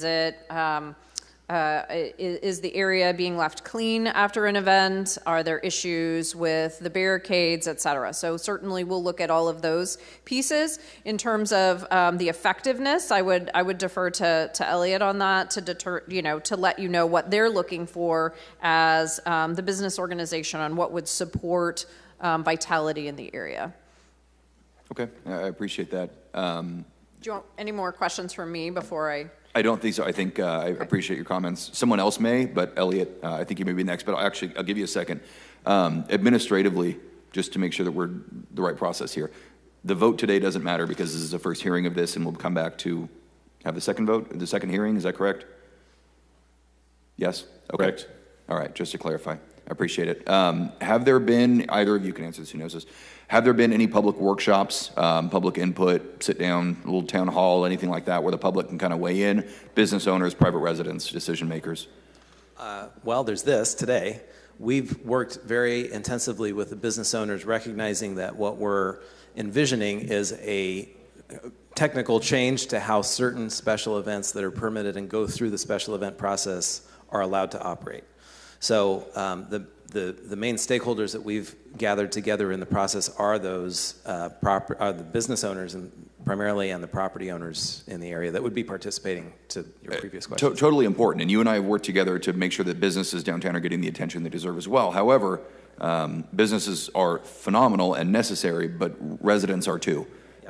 Do we have any plans going forward to have any workshops, town halls, or anything outside of the city council meetings to address this? When you were talking about the kind of data that you would want to see in a year coming back, the other place my mind was going was to be surveying the public that participates in the events that Sure. come out. And really part of the goal here, of course, is directly to have small revenue go to small businesses when there are events.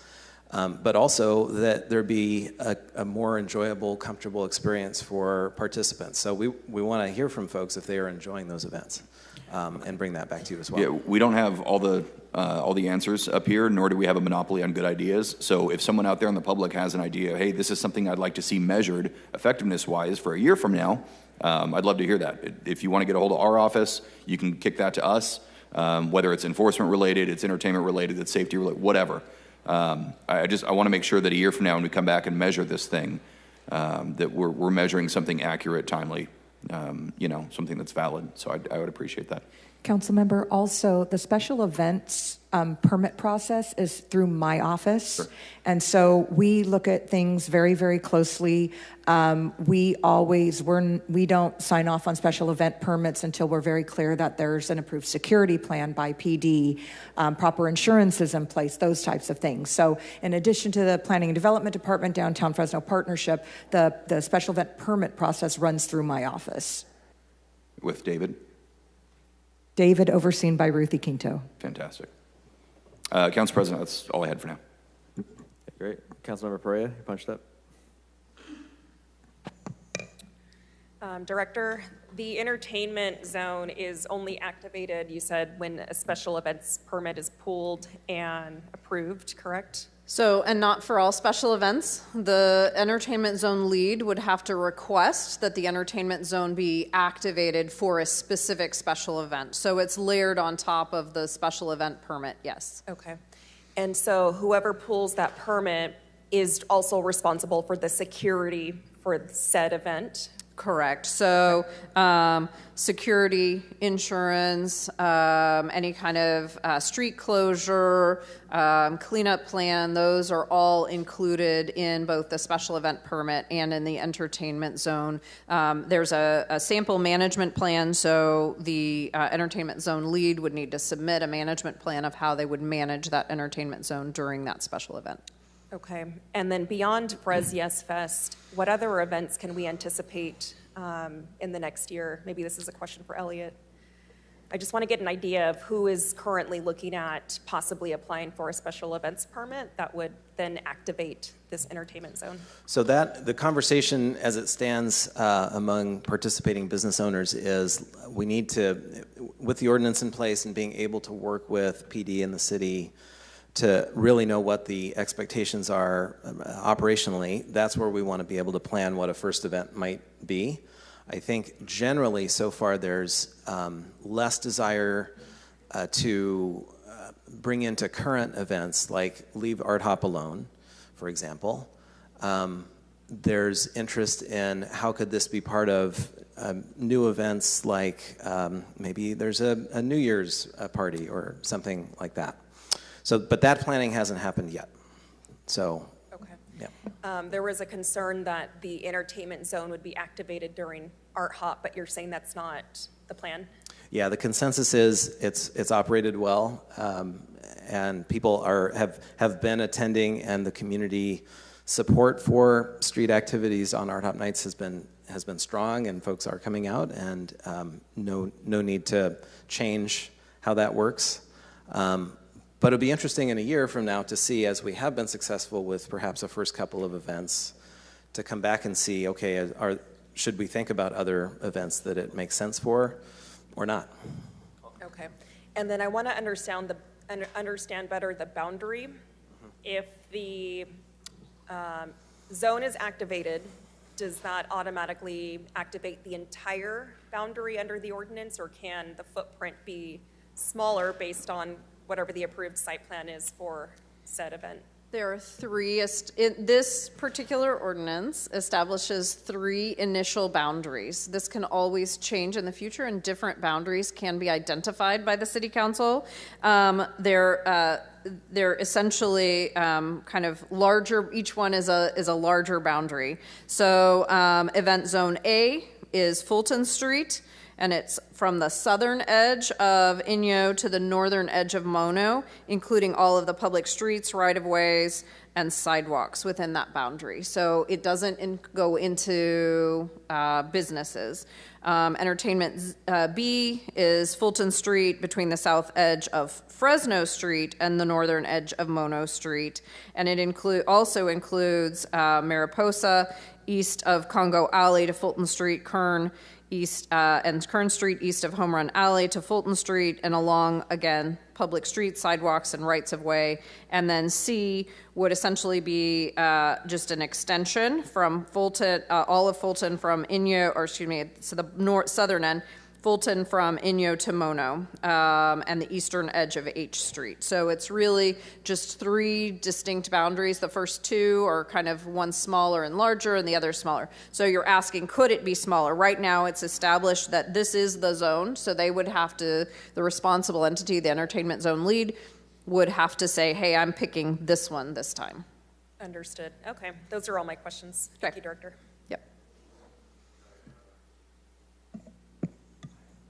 I appreciate the comments and the feedback and the interest from my colleagues, because ultimately, as I tell folks, downtown is my day-to-day responsibility, but it's everyone's in this city, including on this dais. So I wanted to just provide some clarifying points on a couple of fronts. One is if the council was to approve the zones and a business is in violation of their ABC requirements, for example, they decide to sell or provide these cups to minors, whose license is at risk if that was to take place? Is it not the ABC license of the business? Correct. If the Downtown Partnership ran its first event and it was a disaster, fights, security concerns, would the city manager have the authority not to approve a subsequent event? Absolutely.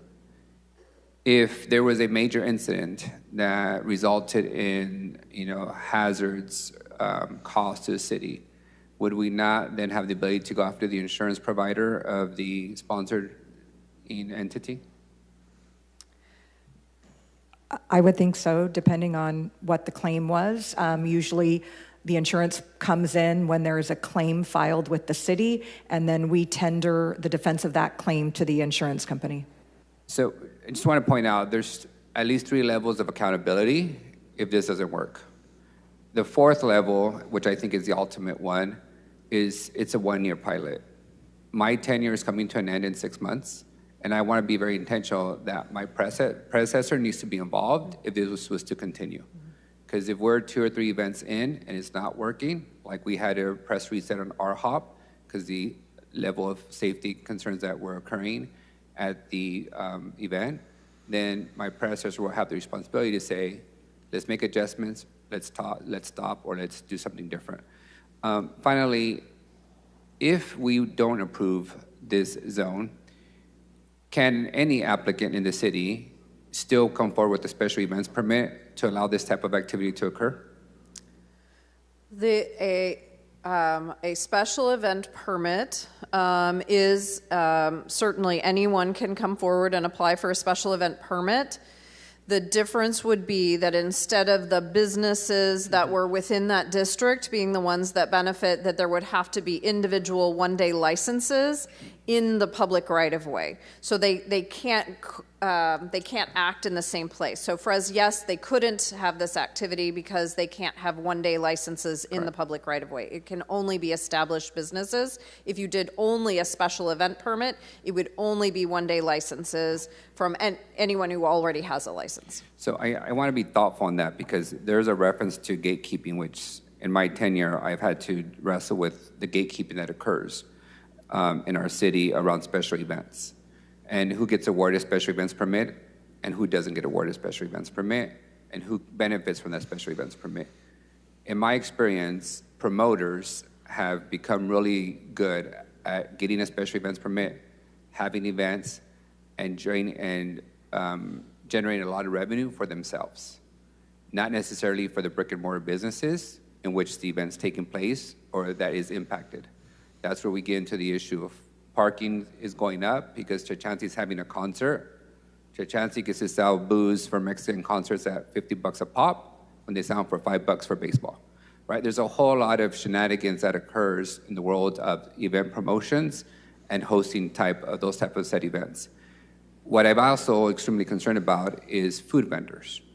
I'm continuously getting more and more complaints that certain promoters, special event applicants are charging up to 40% of the food sales from food vendors, which is making it extremely hard for them to make a profit and is resulting in many of them choosing to sell their food outside the event area, which then requires businesses or event holders to come and complain to us and have code enforcement go out there enforcing the hot dog vendors because being inside the zone, it's a 40% tax for your food sales.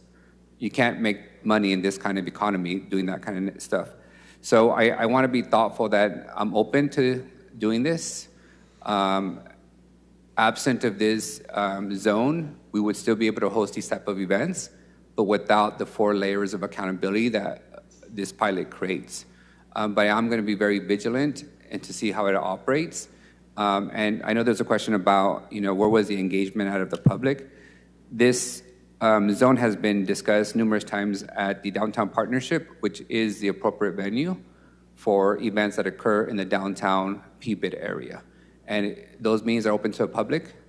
They take public comment. People are welcome to be there and provide feedback on what they think the partnership should be doing differently. But there was also one feedback from Youth Leadership Institute. They were concerned that event zones would allow minors within them. And they're concerned with that. I can appreciate that, but it's also true that when you sell alcohol inside the Save Mart Center, you also have minors there. When you sell alcohol inside Chachanti, you also have minors there. Ultimately, the operator, their liquor license holder, must check for ID and they're selling alcohol to minors, or an adult is giving the alcohol to a minor, there's consequences for that behavior. So I want to be very thoughtful that downtown, we've made significant amount of investments. It's in our all collective interest to make sure these events take place safely, that they generate activity and revenue for everyone, and it doesn't create unintended consequences. And I'm hopeful that we are a big enough city that we can pull this off. One of the complaints I get from the public quite often is, why can't we do what big cities do? Why can't we have festivals like big cities? Why can't I buy a drink in front of the brick and mortar of a small business and then take my drink outside as I wait for my hot dog or my hamburger or my burrito that's 5 feet away? That's the type of stuff that occurs in big cities already, and automatically. It demonstrates a level of maturity by the public and by the community and by the municipality, and I think we're ready for that. And I'm happy that we're taking baby steps to get there, and that we've put several areas of accountability as we go down this path of testing it out. So I appreciate everyone's feedback, and again, I welcome everyone to our hop. I welcome everyone to downtown. Come see for yourself. I've taken my kids and my family there, and I will also tell you it's one of the reasons why we had to intervene on our hop, because at the point that it's not safe to take your kids, then you have to do something differently. And my last comment around downtown and our hop, we are creating events as a city for the whole family. It doesn't mean you get to send your teenager and all his friends without adult supervision. We're not babysitters. You ultimately, as parents, are responsible for your child. If you buy them an e-bike that goes way too fast, it's your responsibility. If you send them to a public event that's free and open to the public, and they show up with all their friends and they get in misbehavior mode, you are responsible for them. We're gonna do our best to have the structures, the amount of police officers and security guards, the environment and the atmosphere for everyone to be in a good place and have fun. But we are not the parents of every teenager in this Central Valley who decides to allow their teenagers to come to a public event with no supervision. Thank you all. Councilmember Carbasi? Apologize, I had to step out for a moment. I've asked this question before, but I just want to reiterate, Director. To be clear, if we move forward with this, does the council retain the authority? If, God forbid, the worst case scenario happens, can we go back and undo it? Absolutely. Okay, thank you. Yep. All right, great. I don't have any more members punched up. Council President, just one last clarifying question. Yeah. I may have missed it, but did we set in stone when we would come back and do the review to see how So this pilot will expire 12 months after its effective date. We talked a little bit about effective date. So we would need to come back about 10 months after the effective date to bring you back how it went, the metrics that we were just talking about, and determine whether or not you want to extend it either 1 year or in perpetuity. Okay. I would be favorable, I don't know how my colleagues feel, but I would be favorable in being a part of that conversation. If my colleagues have an appetite for that, if we could do the review maybe beginning of December, assuming Sure. there's been some events that have occurred between now and then. Is that Yeah, okay? we can do Great that. idea. Thank you.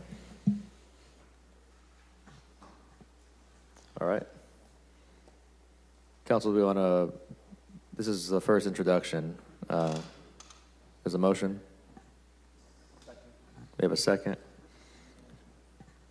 We don't, it's not required, but a motion was made. So we have a motion and a second. Is there any opposition to approval of 2AA? Okay, seeing none, that item passes 7-0 on introduction. All right, let's see, I'm moving all around the agenda today.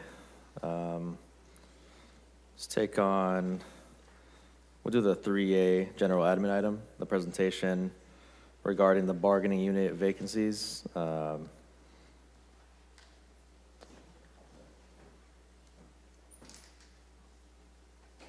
doing the bargaining unit. Yeah, hold on, I'm looking to see where personnel is. I'm sure they're probably running up here right this minute. If you could just give us, We'll do DD then per Councilmember Carbas's request while they run down here. if you could just give us 2 minutes to get staff in here. That's fine. DD should be quick. All right, we're on to DD. Scott's here. Councilmember Carbasi, you Director? had that pulled. Yeah. And thank you so much, Director. I apologize for not giving you a heads up earlier about this item. It's really simple. I've noticed a remarkable difference with Caltrans since the mayor has come on board. I mean, great relationship, a lot of good work together. I only have one hiccup. So I know this item is about the 99 corridor. One of the streets that feeds onto that is a very proud road called Veterans Boulevard, appropriately named. A couple of years ago in the budget, with the help of the council, we secured money to fully fund the installation and first run of veterans banners, kind of like they have in Porterville to honor our veterans, different local veterans. And the only hiccup we had was the state wouldn't allow us to do that because of certain rules and regulations. We have a future assembly member here today, so we need to lobby her to get us help when she goes to Sacramento. But any comments you can provide, I'd really like to get some awareness out there. I'd love to work with Caltrans to make this happen because we would allow it in the city, but not being able to put that on Veterans Boulevard, and we marketed it to folks in DC that this is a way we're going to celebrate our veterans, that's a really tough pill for me to swallow. Any suggestions, any conversations with Caltrans? I think, do we have someone from Caltrans here today? Good morning, Council. Scott Mosier, Public Works. Yes, we do have the Caltrans team here today to be able to respond to that question. Okay. Banners and such, they do fall under the Caltrans encroachment permit process. But we have the Caltrans team who could address that process and questions about delays or difficulties with banner installations at the interchange. Great. And thank you for being here. I appreciate it.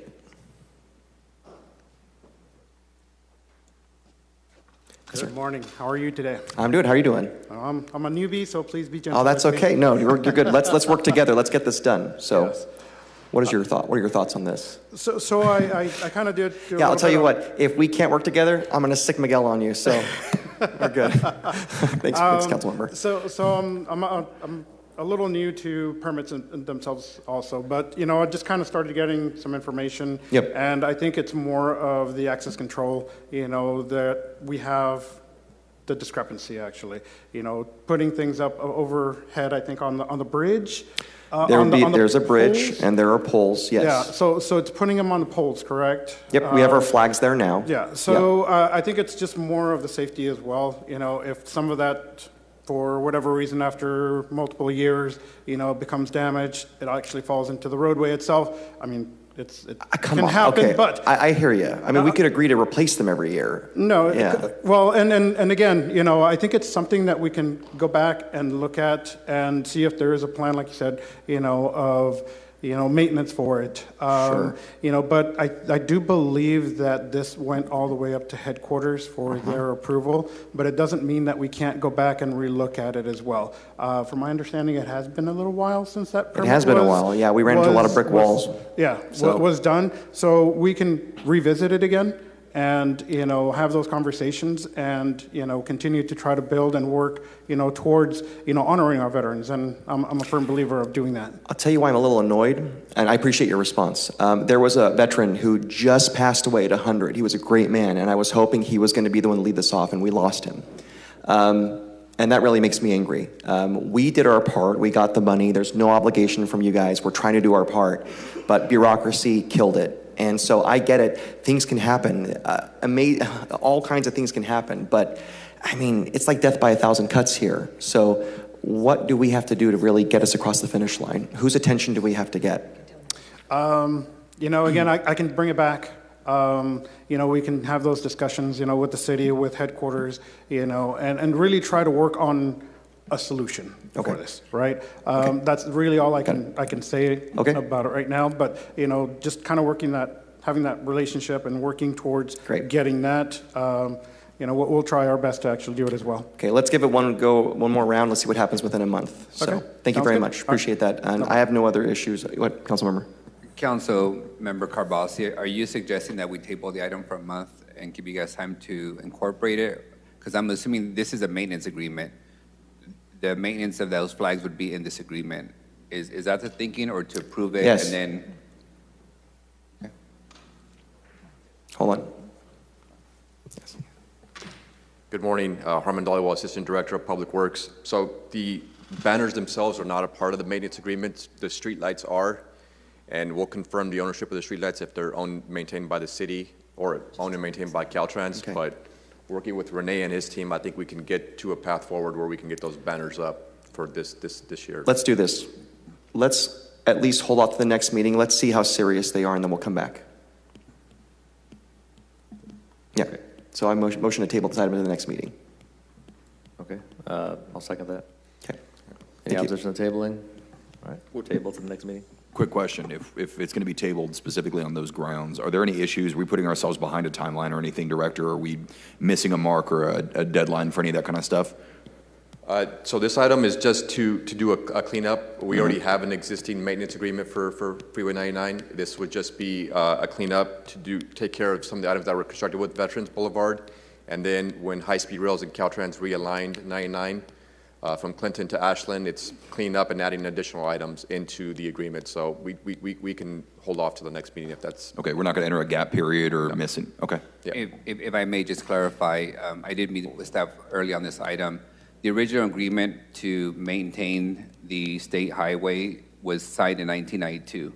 As we build additional infrastructure, they update the agreements to reflect the additional projects. This would have updated it to reflect veterans, but if we still don't have clarity on the light poles, then I think it's worthwhile to give it 2 more weeks. Yeah. Thank you, Councilmember. All set. Yeah. Okay. Thank you.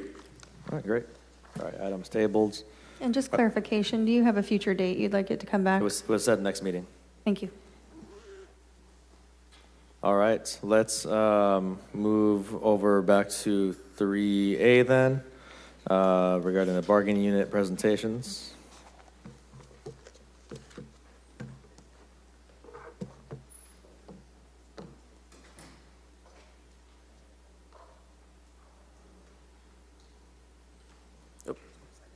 Perfect.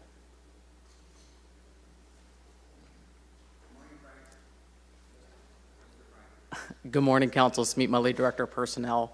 So our presentation today is to go over our status of vacancies, our recruitment and retention efforts, and any identified obstacles that we might have in our hiring process. So as a quick overview, for calendar year ending in 25, we averaged about an 11% vacancy rate towards the end of the year and about on a monthly basis. It's also important to talk about what a vacancy is. Vacancies exist when someone promotes, someone retires, there's a separation within the position. So when we talk about vacancies at the bargaining unit level, no bargaining unit had more than 20% vacancies within the bargaining group. That includes, not on this slide is Unit 2 and unrepresented positions.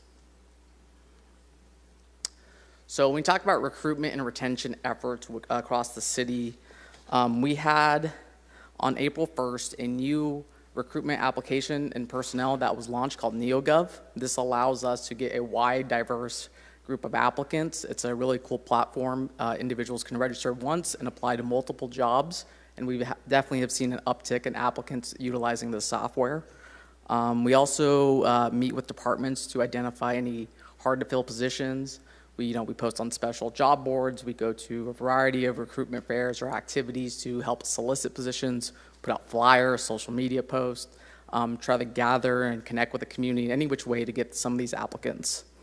And part of our vacancy numbers, about a third of our vacancies last year were a direct result of promotions within the city. So people promoting up within our organization, which is always a good sign that we like to see. And then with respect to hiring challenges, so there are a variety of, well, let me back up. The City of Fresno, we followed the municipal code, which outlines our civil service process, which outlines the procedure to get a classified job within the city. The FMC, as you know, is not necessarily always the most up to date, and there are some challenges with the language right now that staff have identified that we believe will make a dramatic impact to speeding up the recruitment process. One such language change that we're looking at proposing, which of course any changes to the municipal code, we'd have to meet with the legal representatives, the bargaining units, along with the council. One such change is on lists. So right now, individuals can have 8 eligibilities to get to a certain position before they're selected, and there are instances in which a department may interview someone 8 times before they're off the list. Things like that are what we're looking at to ensure that we have a timely recruitment effort, particularly when our departments are asking to fill these positions. But like I said, these changes, we'll be working with you in the next fiscal year to come forward to council to make these recommended updates. Additionally, internally, after every recruitment and on a bi-weekly basis, I have an internal meeting with my staff. We go over the type of applicants that we get, and we have robust conversations on, are we meeting the market demand? Are we having any issues with our language? What is our challenge if we have a challenge? With that, I'll open up to any questions. Councilmember Richardson? These vacancies, whether they're maintained or held vacancies, or they're just kind of incidental based on the factors that you provided, are the filling or maintenance of these vacancies, do those ever come up during the labor negotiations that don't take place out here, they take place back there?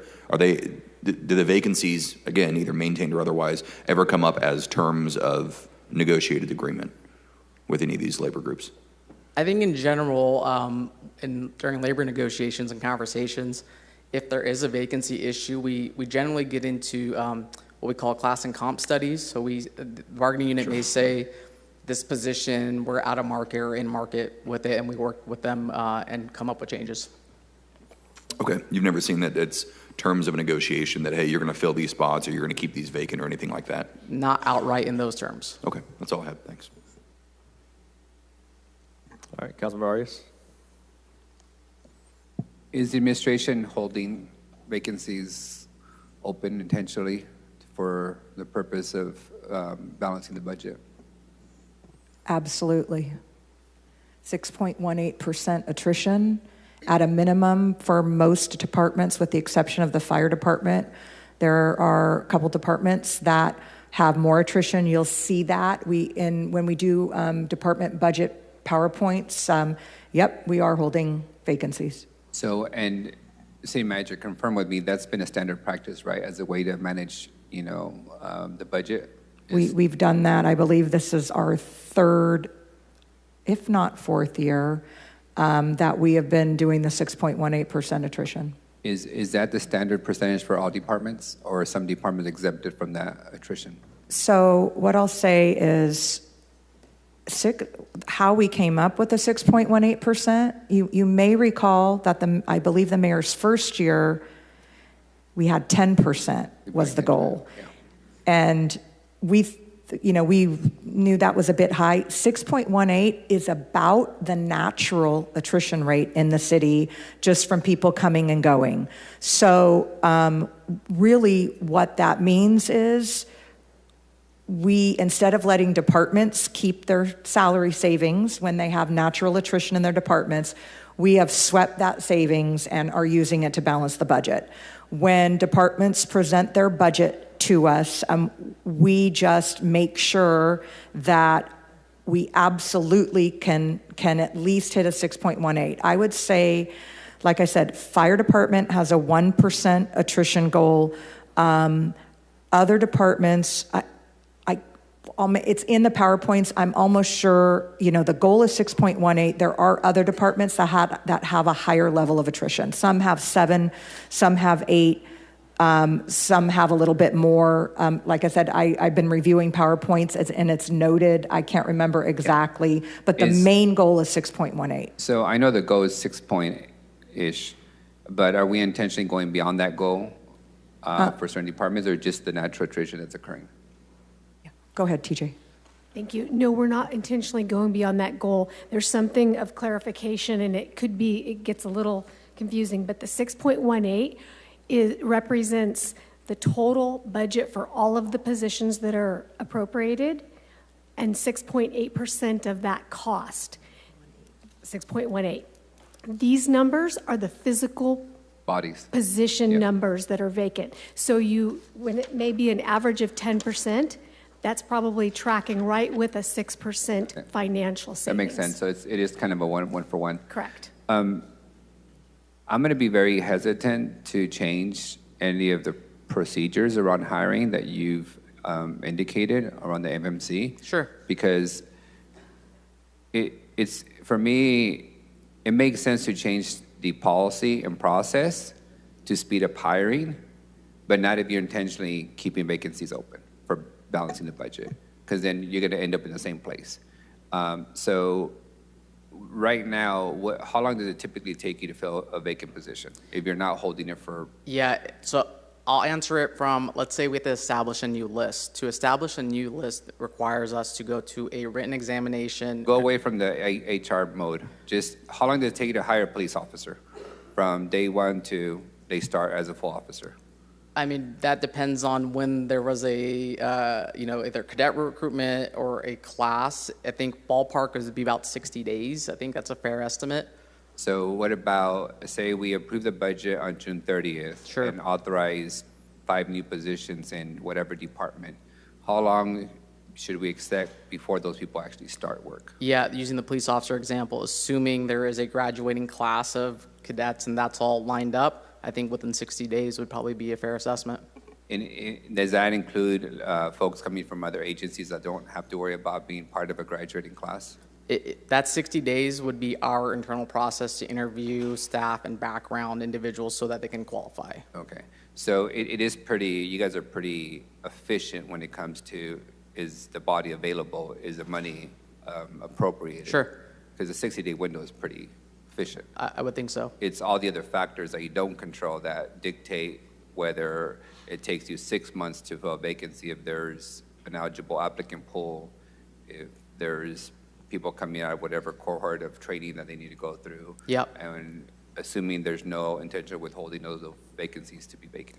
Yeah, I mean, I have this long, exhaustive list right here of all of our active recruitments. We're perpetually in a cycle where we're trying to establish updated lists, and yeah, I think 60 days is pretty. Council member, I want to make sure that it's clear, though. So, we've got at any given time, between 4,400 and 4,800 employees, okay, working in the city. 6.18%, or the value of that, or 11% is a minuscule portion. Every day, though, we still have to hire, obviously, police officers, firefighters, garbage truck drivers, bus drivers, public works laborers. So I think the proposed changes that we're talking about, I totally get what you're saying about, we're holding vacancies, but we need to streamline some processes to get people in place for the other 90% of our employees that, for instance, garbage truck drivers, when we have missed routes because we have, people no-showing, we need to have more drivers, bus drivers. We need to be able to streamline any process that is hindering the timeline of recruitment, getting lists together for the rest of the city, those, the 90% of our employees. And I can actually give another example of another part of the FMC that we're considering. So right now, let's say an applicant applies to be a bus driver or, name a position, and there's dishonesty in the application. They have appeal rights to the CSB, and that would prohibit that list from being established. So if it goes past our analyst level, my assistant director's level, my level, and that's 3 rejections, the applicant still has rights to go through that motion, which could further delay things like that. So if I lie on my resume, I get to hold up the hiring process for everyone else who's Potentially. in the pool? That makes no sense. Agreed. That's why we want to change it. Was that language bargained? It's in the municipal code. So why does that require then a whole lot of time if it's just a municipal code change and it's common sense? I'm sorry, I didn't hear you. You trailed off towards. If it's not bargained language, why do we need to take so much time to resolve that if that's been an issue? Well, we need to change the municipal code. So we have proposed changes to bring forward, but like any change, the bargaining units would have opportunity to weigh in on those changes along with the council. So we have to meet and consult, meet and confer on. Yep. It's meet and confer, it's not bargain, right? Well, it'd be the effects of the language. Okay. Thank you. Those are all my questions. Appreciate the time. All right. that'll conclude, I think, your side. I have one card for Sam Frank here. Are there any of the other bargaining units that are present? I don't see anyone else that I recognize.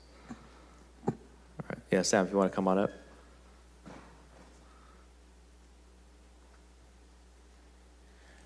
Hello, ladies and gentlemen of the jury. I'm here on behalf of FCA to give our presentation as it pertains to the state labor code requiring this hearing. The reason the state of California decided to require a hearing like this is because cities took it upon themselves to achieve savings and to be able to spend money in other places other than hiring people. And by keeping vacancies open, the state realized that this would impact the employees that are left. And that's what I'm here to talk about. I'm here to talk about the impact of this city's decision to hold jobs open, which is clearly stated and has been going on for years, on the rest of the people. I'll give you a quick example. Councilman Richardson, are you a helicopter pilot? Okay, if you were required to perform maintenance on your engine as part of your duties because you were short, and you don't have to answer, because you were short maintenance technicians, and the military was saying, oh, we're holding off on that a bit, why don't you just give a hand? Would you be able to fulfill your mission? Right? These additional duties would impact your ability to do your mission. I'll just say that as an ex-military man. Okay, that's what we're talking about here. We lose 150 people out of my unit every year, just as retirement, terminations, promotions, just as a course of business. Now, if you looked at the part of the presentation that he didn't put up on the screen and talk about, my unit is 15%. 15% short-staffed. Okay, most of the others are below 10. That extra almost 6% of short staffing pertains to my unit. Giving aggregate numbers at this hearing doesn't work. Okay, I expected to see numbers that pertain to FCA because my unit is at the bottom of the totem pole. We have the most classifications, the most jobs, and many of these jobs only have 1 or 2 people trained to do those jobs. So when you have a position open that needs to be filled, there's not a lot of bodies left to fill that position. Okay, here's the impact. People show up, they work 8 hours a day. That's what they're expected to do, okay? And whether you want me to do my job or you want me to help out doing a job that's vacant, okay, I'm still working 8 hours a day. But at the end of my year, what I deal with as an employee representative is people who are given evaluations by the city of Fresno. And this is something we're going to be talking about at the negotiating table. Because these evaluations are insufficient because they do not recognize how many employees have to work other people's jobs. How many employees have been given additional duties in addition to their own? And I saw this when I was still working for the city in UB&C. I can give you the names, I can give you the dates, okay? I can come into your office with people who've retired, supervisors that have left the city, Lydia Montalongo, Laura Atencio. We could talk about this process, how when people are given these additional duties and said, oh, you know, we're going to keep this desk, it's going to be open a little while, maybe it's a month, maybe it's 2 months, maybe it's a year that you're given these additional duties. But at the end of your rating period, guess what? You come in and you know what? You only made 500 widgets this year. Last year, you made 800. What are you doing? Well, I'm doing all these additional duties. Oh, and this $1 million software packet, guess what? You're doing a lot of software purchases, right? Do you know how much training that entails when you have a new software system? When I was still working at UB&C, we had a new software system for finance, and everybody was pulling their hair out trying to get that to work. Okay, that impacted my ability to do my job, as well as other people in finance, getting up to speed with that software. So layer that on top of the fact that you're keeping positions open, that you're bringing in all this software that people have to deal with. And when you're rolling into positions, you talk about changing the civil service code, you know why that was established? Nepotism and cronyism. okay, in this country was rampant. So you established this procedure by which people could fairly be hired for these jobs. They could come in, they could get an extra 5 points for being in the military like I did, like Nick will when he applies for a job after his term. I'll get you on as a USR. This system is important. It's important because nepotism and cronyism can rear its ugly head again. You take away these protections, you want to talk about somebody's appeal process, like was just stated. See, I don't know any of this because we're not involved with this. They're going to bring you a package of change, and you're going to vote on it, and we're going to be like, what? Right? This isn't coming to the table. Changing the civil service system, this isn't going to involve us. Right? And now the 3 African American applicants for a job are now kicked out and said, no, you lied on your application. What? I didn't lie. No, you lied on your application. I'm sorry, we're going ahead with this recruitment. Your app got kicked out. I want to appeal. Oh, we did away with that. We needed to streamline. I want you to think about this. I want you to think about this hard and fast. You are holding positions open intentionally. 15% for FCA. That's 68% more than the positions that are unfilled in fire, police. So you're not filling the positions, but you have to streamline the process to get applicants? How does that work? You've now taken the input and you squeezed it down to this very small trickle of people coming in, whereas you should be filling all of them. You should have more recruitments. You've got less. You're filling less positions, but you're saying you need to streamline so you can get more applicants. How does that make sense? How do you need more when you're actually hiring less? I want you to think about that. What we're going to bring is solutions to what I see as a problem every day working with people who are overworked, who've been given more to do, and then they're given an evaluation where it needs improvement. Gosh, Sam, you know, what happened? Your widgets pile was not what it should be. Well, I've got all this extra stuff, plus I'm having to train this new person because we're having this high turnover, all the stress around here.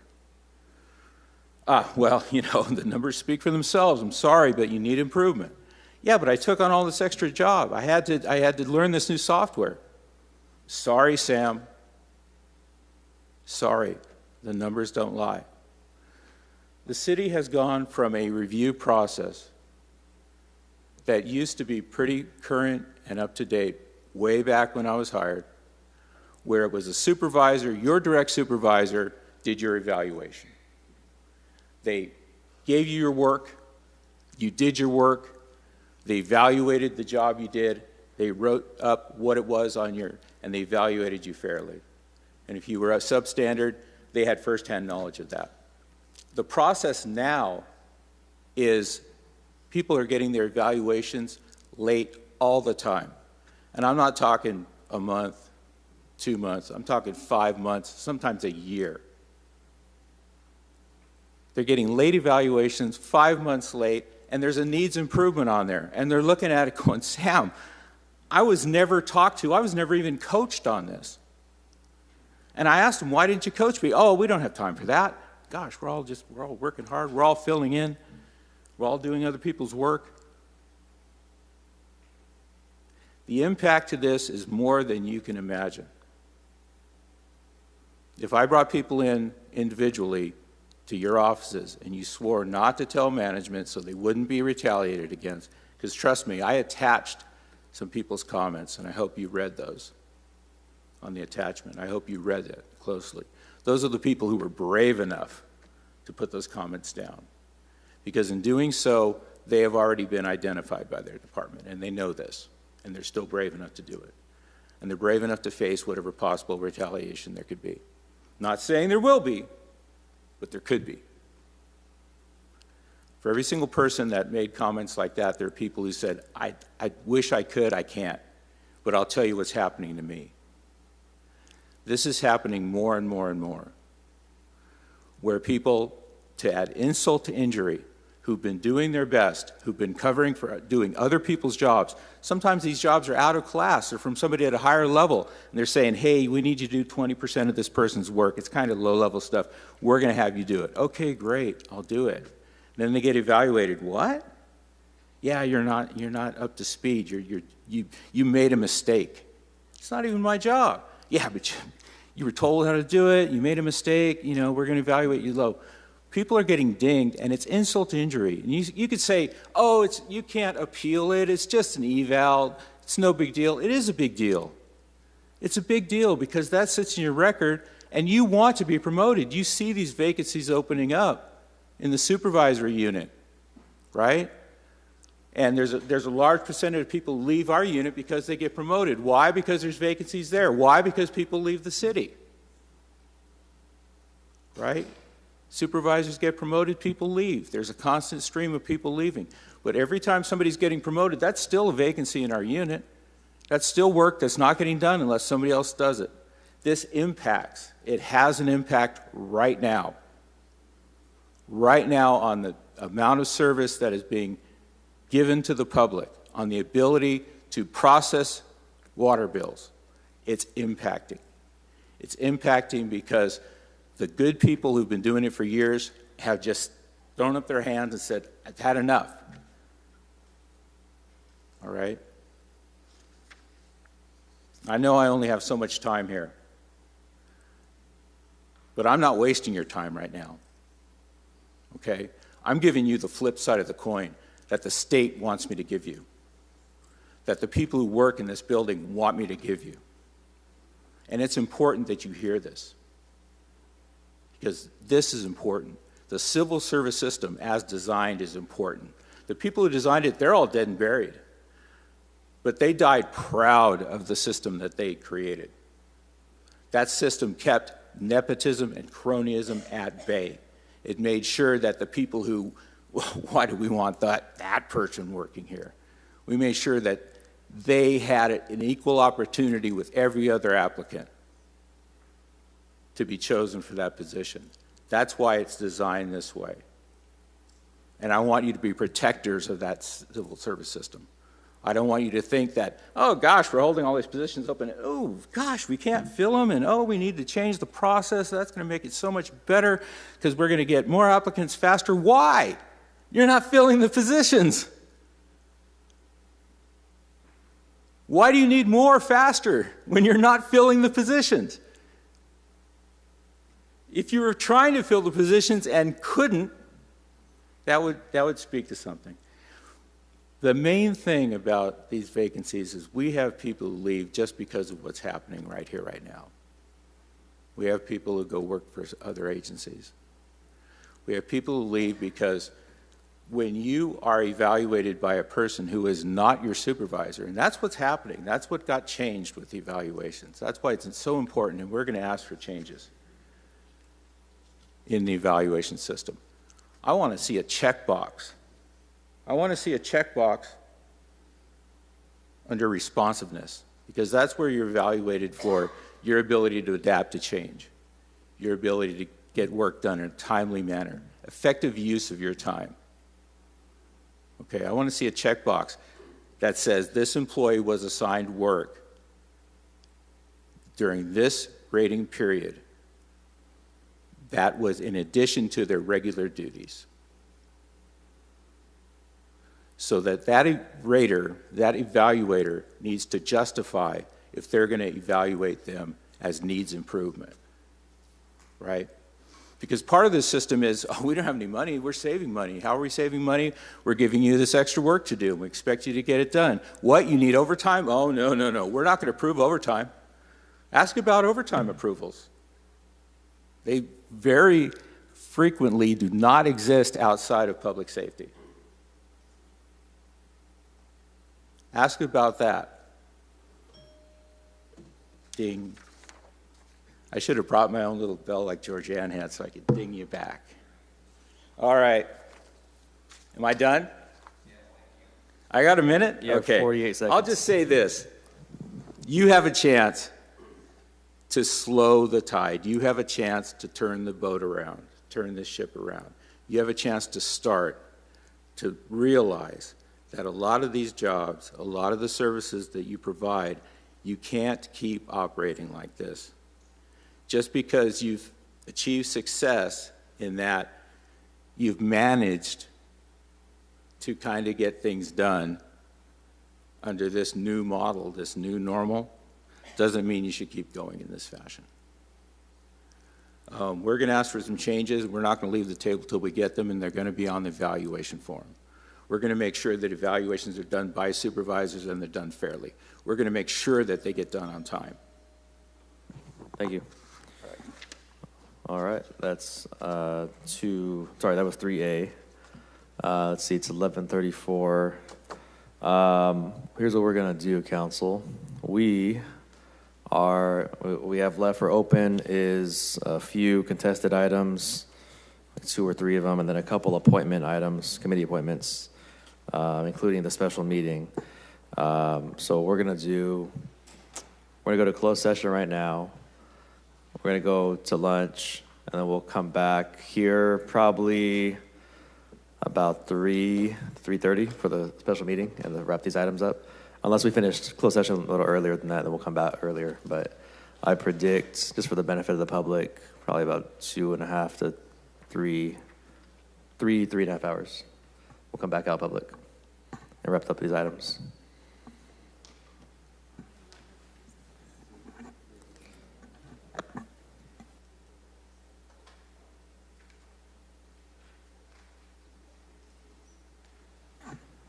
City Attorney, go ahead and read the closed session agenda. Today in closed session, we have item 5A, conference with labor negotiators, all units listed on the agenda. Item 5B, conference with legal counsel, anticipated litigation, 1 potential case. Item 5C, conference with legal counsel, anticipated litigation, 1 potential case. Item 5D, conference with legal counsel, anticipated litigation, 1 potential case. Item 5E, conference with legal counsel, anticipated litigation, 1 potential case. My apologies, item 5C was removed to June 18th. Item 5F, conference with legal counsel, anticipated litigation, 1 potential case. Item 5G, conference with legal counsel, anticipated litigation, 1 potential case. Item 5H, conference with legal counsel, existing litigation, Joseph Perez versus City of Fresno. Item 5I, conference with legal counsel, existing litigation, City of Fresno versus the Bracken Daniels Trust. Item 5J, Public Employee Performance Evaluation, City Clerk. Item 5K, Public Employee Evaluation, City Attorney.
All right, we're going to go ahead and reconvene open session.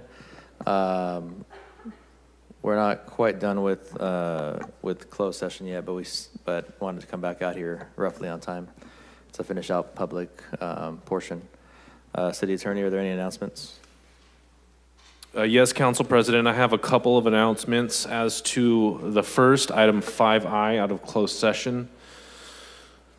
That is conference with legal counsel, existing litigation, City of Fresno versus the Brackman Daniels Trust.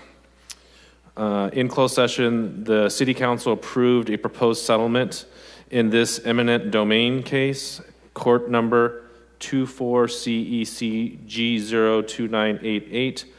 The settlement provides for a global resolution consistent with the city's project objectives. Under the terms of the agreement, if the court so approves, title to the subject property will vest in the city upon a payment of $3.5 million plus the legally required interest on the deposit of the probable compensation up to $6,000 in reimbursement for appraisal costs. $2,817,900 has already been deposited by the city to the State Treasurer's Office Condemnation Fund.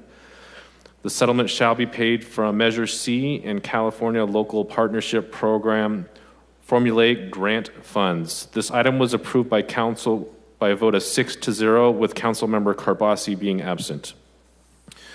As to the second item, that is item 5J, Public Employment Evaluation, Appointment, Performance, Discipline, Dismissal, City Clerk. A motion was made by Councilmember Arias with a second by Council President Esparza, approved by a yes vote of 6-0, with Councilmember Carbasi abstaining, to formally appoint Amy Aller as the next city clerk effective June 15th, 2026, and to bring back an at-will employment agreement in open session at the June 18, 2026 regular council meeting. Congratulations. Congratulations, clerk. All right, so let's continue to move on through our open session. We had a few contested consent items that were outstanding. Was item 2Z, was that still pulled by Councilmember Arias? 2Z? All right, we'll go ahead and hear item 2Z.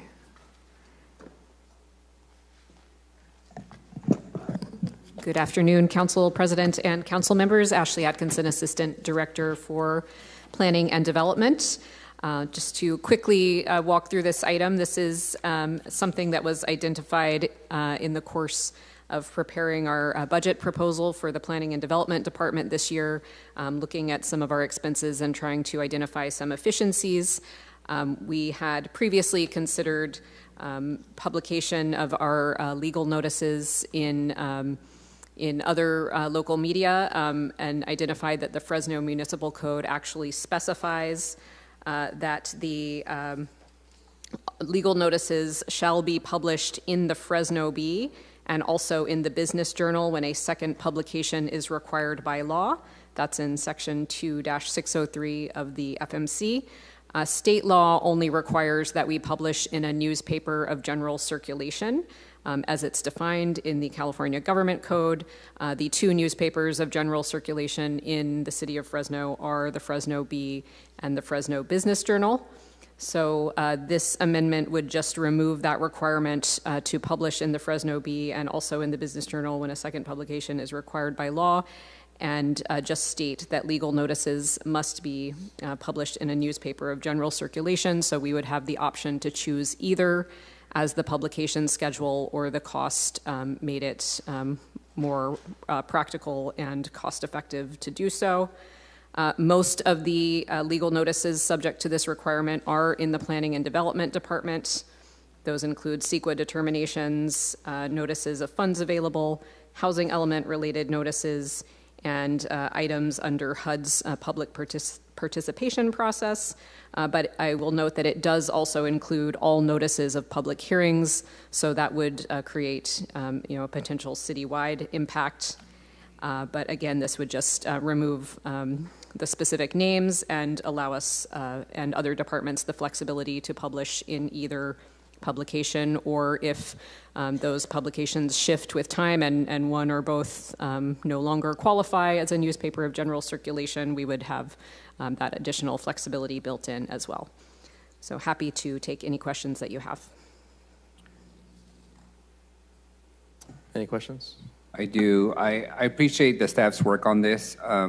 I did ask a couple of questions in terms of what is potential cost savings, and I think the number you guys provided is potentially $50,000. Well, the cost per column inch of the Business Journal is about, well, it is half of the cost of the Fresno Bee. Their circulation is also less. It's about 43% of the Bee's circulation, so the cost is kind of commensurate with the number of folks who are getting those subscriptions. Here's my overarching concern, and I'm going to make a motion to table this item for the following reasons. One is the Business Journal clearly states that its target audience are business owners and CEOs. And the legal notices that the city is required to publish for the public range from CEQA environmental determinations, public hearings, the use of federal funding under CDBG, the consolidated plan, the annual plan, a whole bunch of stuff that impacts, communities of color, communities of poverty, neighborhoods of poverty. It's not the CEO and the business owner whose target audience, per their description, and their description is the Business Journal's, target audience. You didn't make a note of the circulation difference. I had my staff look into that. On the world of circulation, the Bee has 225,000 weekly readers. Business Journal has 47,000. The digital outreach for the Bee is 1.8 million monthly visitors. For the Business Journal, it's 90,000. The audience is multiple counties, double the amount of counties for the Fresno Bee than the Business Journal. And the target audience for the Bee is the general public. It's not limited to the Fortune 500 employers or the business owners of this community. The vast majority of the notices that we're required to notify the public for don't impact exclusively business owners and CEOs. It's typically things around rezones, neighborhood impacts, funding availability for the general public.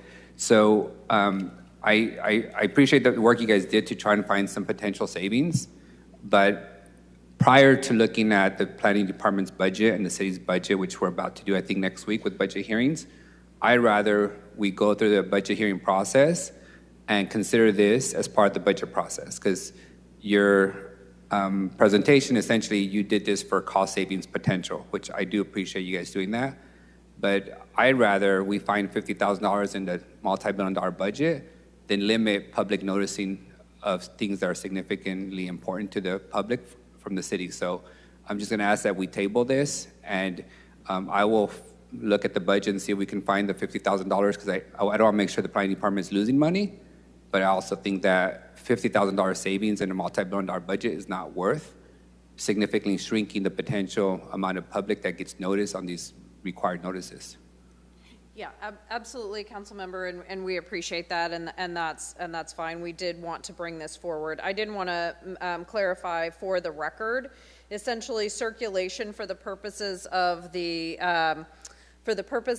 municipal code is related to print circulation, correct, not online circulation. There's certainly many other methods we could advertise.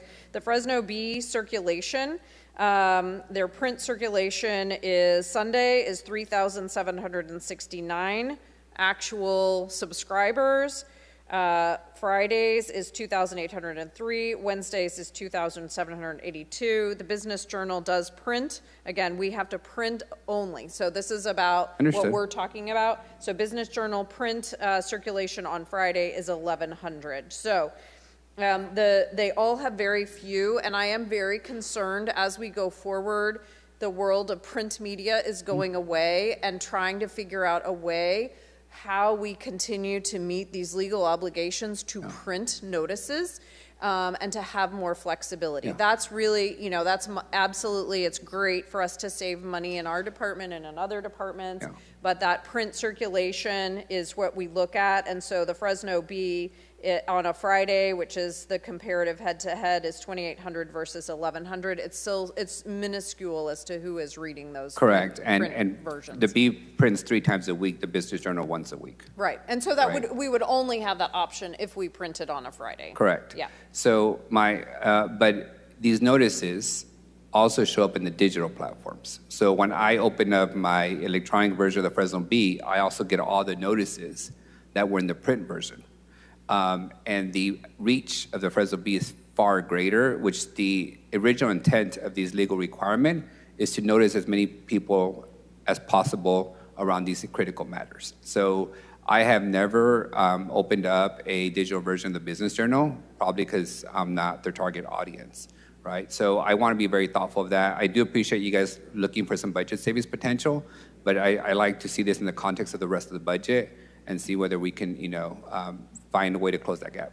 Yeah, thank you. Thank you.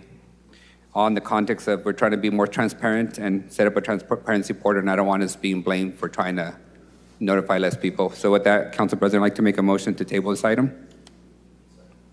All right, we have a motion and a second. The table. Any opposition? All right, item's tabled. I don't think we've done 2E. E is in Edward yet, have we?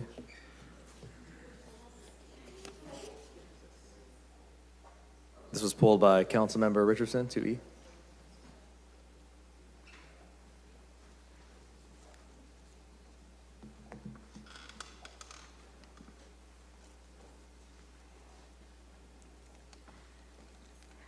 Hi, good afternoon, Council. My name is Anita Luara. I am a project manager with the Capital Projects Department.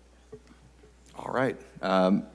This is going to be quick, just for the public who's looking at this and seeing that this Pump Station 208 TAC 2 is getting this construction contract awarded, but doesn't fall into any district, it falls into Fresno County. Can you just explain how that money from the city is going to benefit the residents of the city, despite the fact this pump station's on county property?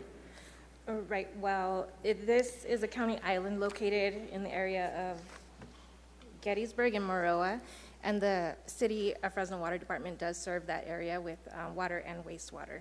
So the dues to those customers will be going to the city. That's literally all I had. Thank you very much. Thank you. I'll second that. We have a motion, we have a second. Any opposition to approving item 2E? Right, seeing none, that passes 5? Yeah, 5-0.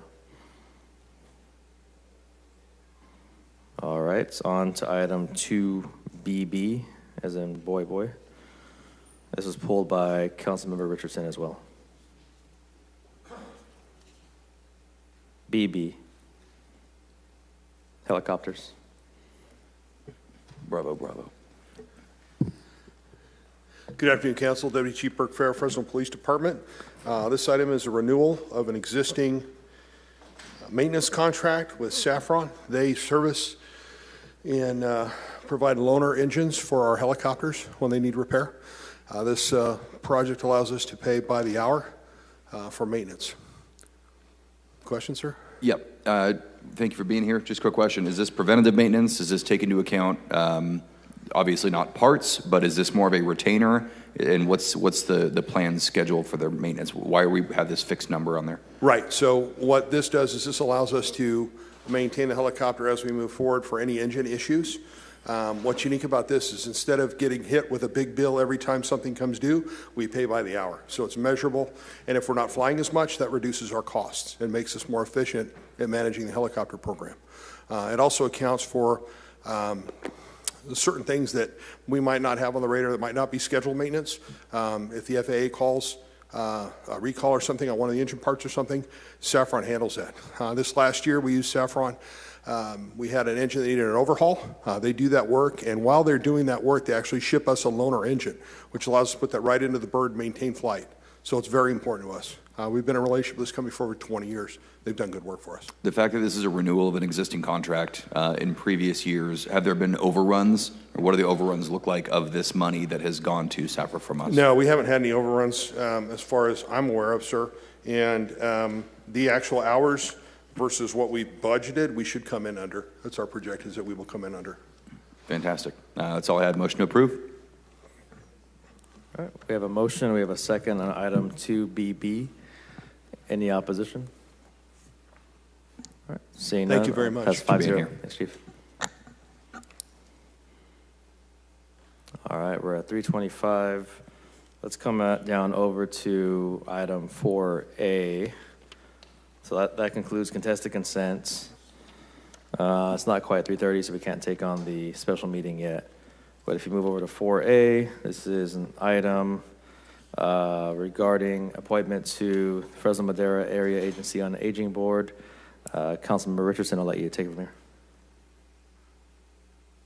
Okay, so the city of Fresno rates 3 positions on the Fresno Madera Area Agency on Aging Board, one of whom has to be elected. The other 3 can be, but do not have to be. The only requirement is that they're over, I believe, 55 years old. 55 or 60 is a requirement. Being that this is a council appointment, not an administration appointment, my office, even though this is all of us, we kind of took the liberty of going out and seeing if there was any interest out there. We do have interest from a couple people in District 6, but I'd kind of asked my colleagues if there's anyone who is very active, looking for a new way to be participating in the civic process here and wants to serve on that Area on Aging Board.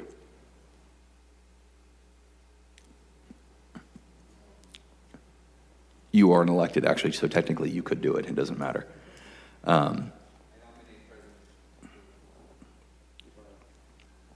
I don't think a decision has to be made on this today, but this is more of, so we can start the conversation of looking for people. Essentially, if our elected representative, who's currently me, cannot be there, oftentimes they have difficulty making quorum, which really puts, tens of thousands of people in the area kind of at risk of sometimes losing services, and that's not really fair to them, just because we can't fill seats. Councilmember, are you asking for a alternate from this body for you, or are you asking for additional public appointments? Well, I'm asking that we fill the seats that they've allocated to the city of Fresno, so it wouldn't necessarily be an alternate for me. They would be expected to attend as well. They'd be a full-time alternate. I think if you have 2 people who are interested, I think you just bring it forward on a council agenda, right? We can do that, but I wanted to extend that to everybody since it's not just a District 6 thing. If you have someone who you have on your project review committee or whatever who's really champing at the bit to get another opportunity, I just wanted to make it even to everybody, not bogart it. I'll have my staff send you. I think I might have 2 names for consideration. Fantastic. Okay. Any additional conversation? All right. Thank you, Councilmember Richardson. Appreciate it.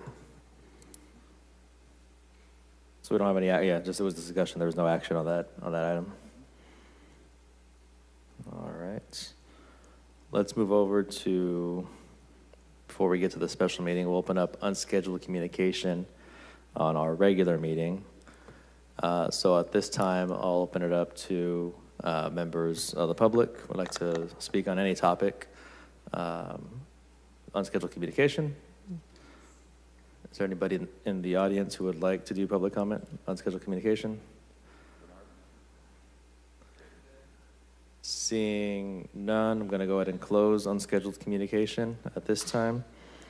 And that's, I'm not going to conclude the regular meeting actually, because we do have still some pending closed session items that not been completed yet. But we will just wait a few minutes here, a minute or two, before we can start the special meeting, of which there's one open item, public item on special meeting.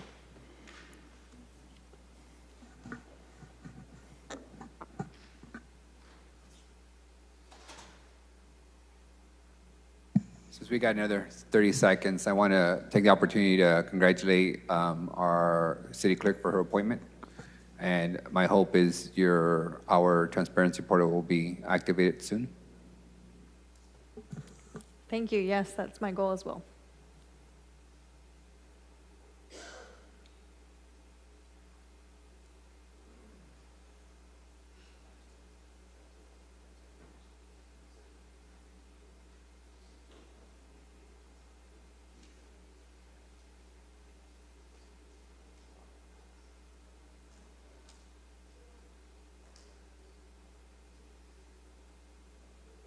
City Clerk, could you reiterate the two items that are on the special meeting generally? There's one open, one closed.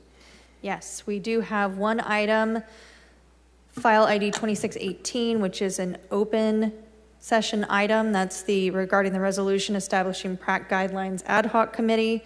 And we also have a closed session item, file ID 26-815, regarding conference with legal counsel existing litigation.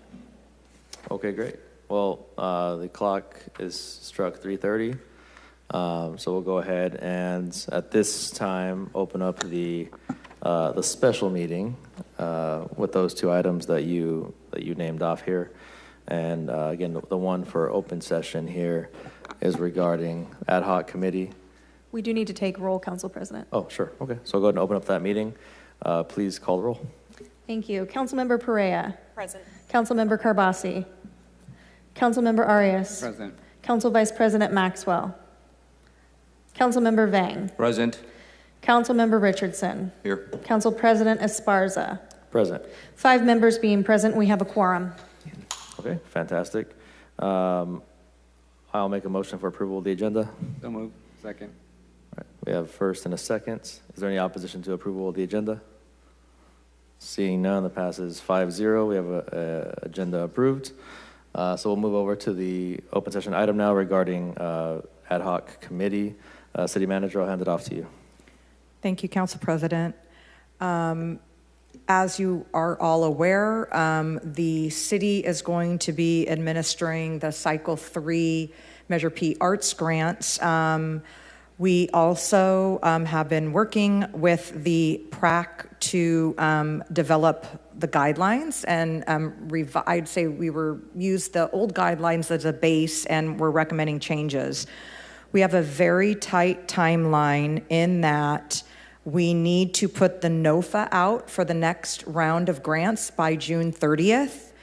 Therefore, we need to get the grant guidelines adopted by this body by June 18th. And I know that that is a really compressed, tight timeline. And I was trying to think of the quickest and best way to get, as much involvement in council as possible so that we can try and get any questions or concerns out. So I thought about establishing an ad hoc committee of this council of 3 council members that the parks team and our office can work with to review those guidelines and share what the PrAC has already suggested and put forth, and then talk about what you all may want to see changed from that. So I am requesting that you establish an ad hoc subcommittee, or committee, not subcommittee, ad hoc committee for us to work with. Okay, so it sounds like we have a very short-term timeline here, 2 weeks or so. Council Vice President stepped out, but before he stepped out, he did express some interest.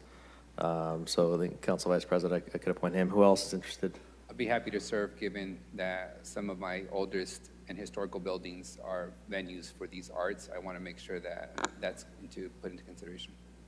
That's 2. We don't need 3, but we have room for a 3rd. I'll be more than happy to serve. Okay.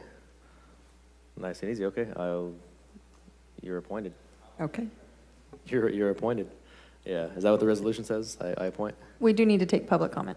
Oh, got it. Okay. So before any action is taken, I will take public comment on this item, this special meeting item to appoint an ad hoc committee regarding the PrAC guidelines.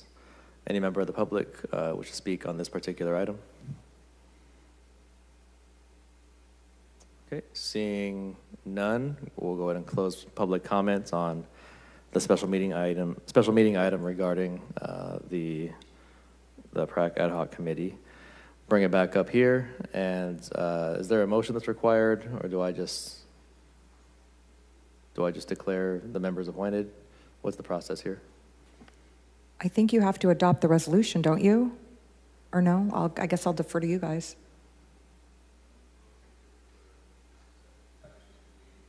All right, so we have a motion to, just to review, your microphone was not, but. Make a motion to establish the ad hoc committee and approve the council president's appointments. Second. Okay. Is there any opposition to, we have a motion and a second. Is there any opposition to the motion to approve the resolution and appoint council members Arias, Vang, and council vice president? Seeing none, it is passed. And members appointed. Good luck. A lot of hard work in the next couple weeks. Yeah, so we'll see you back on the 18th. Let's see here. So that takes care of that item. I do believe that concludes everything for open session. Yeah, so that's going to conclude open session.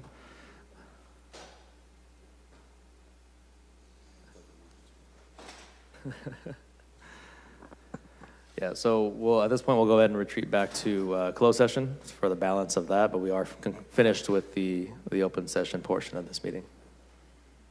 All right, thank you all. Oh, she didn't read the whole thing? Okay, sorry. Go ahead and read the closed session. For today's closed session, special meeting, conference with legal counsel, existing litigation, City of Fresno fire and police retirement systems and others versus City of Fresno.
Ready when you are, Claudio.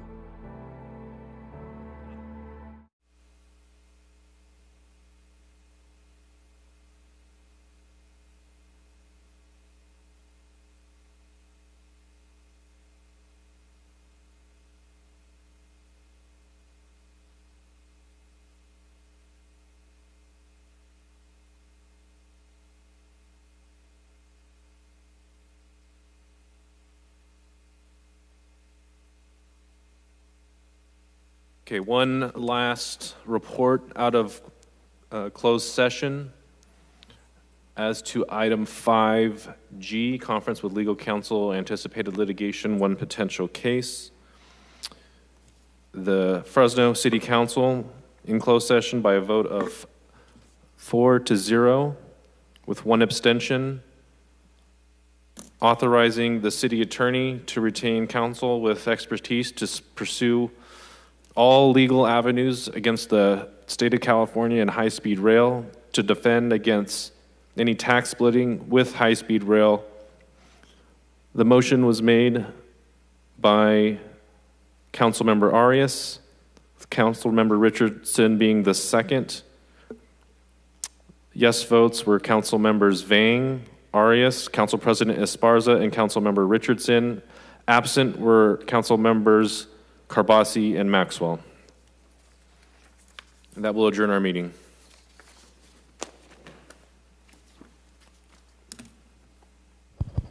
Thank you for joining us. We are adjourned at 4:57 p.m.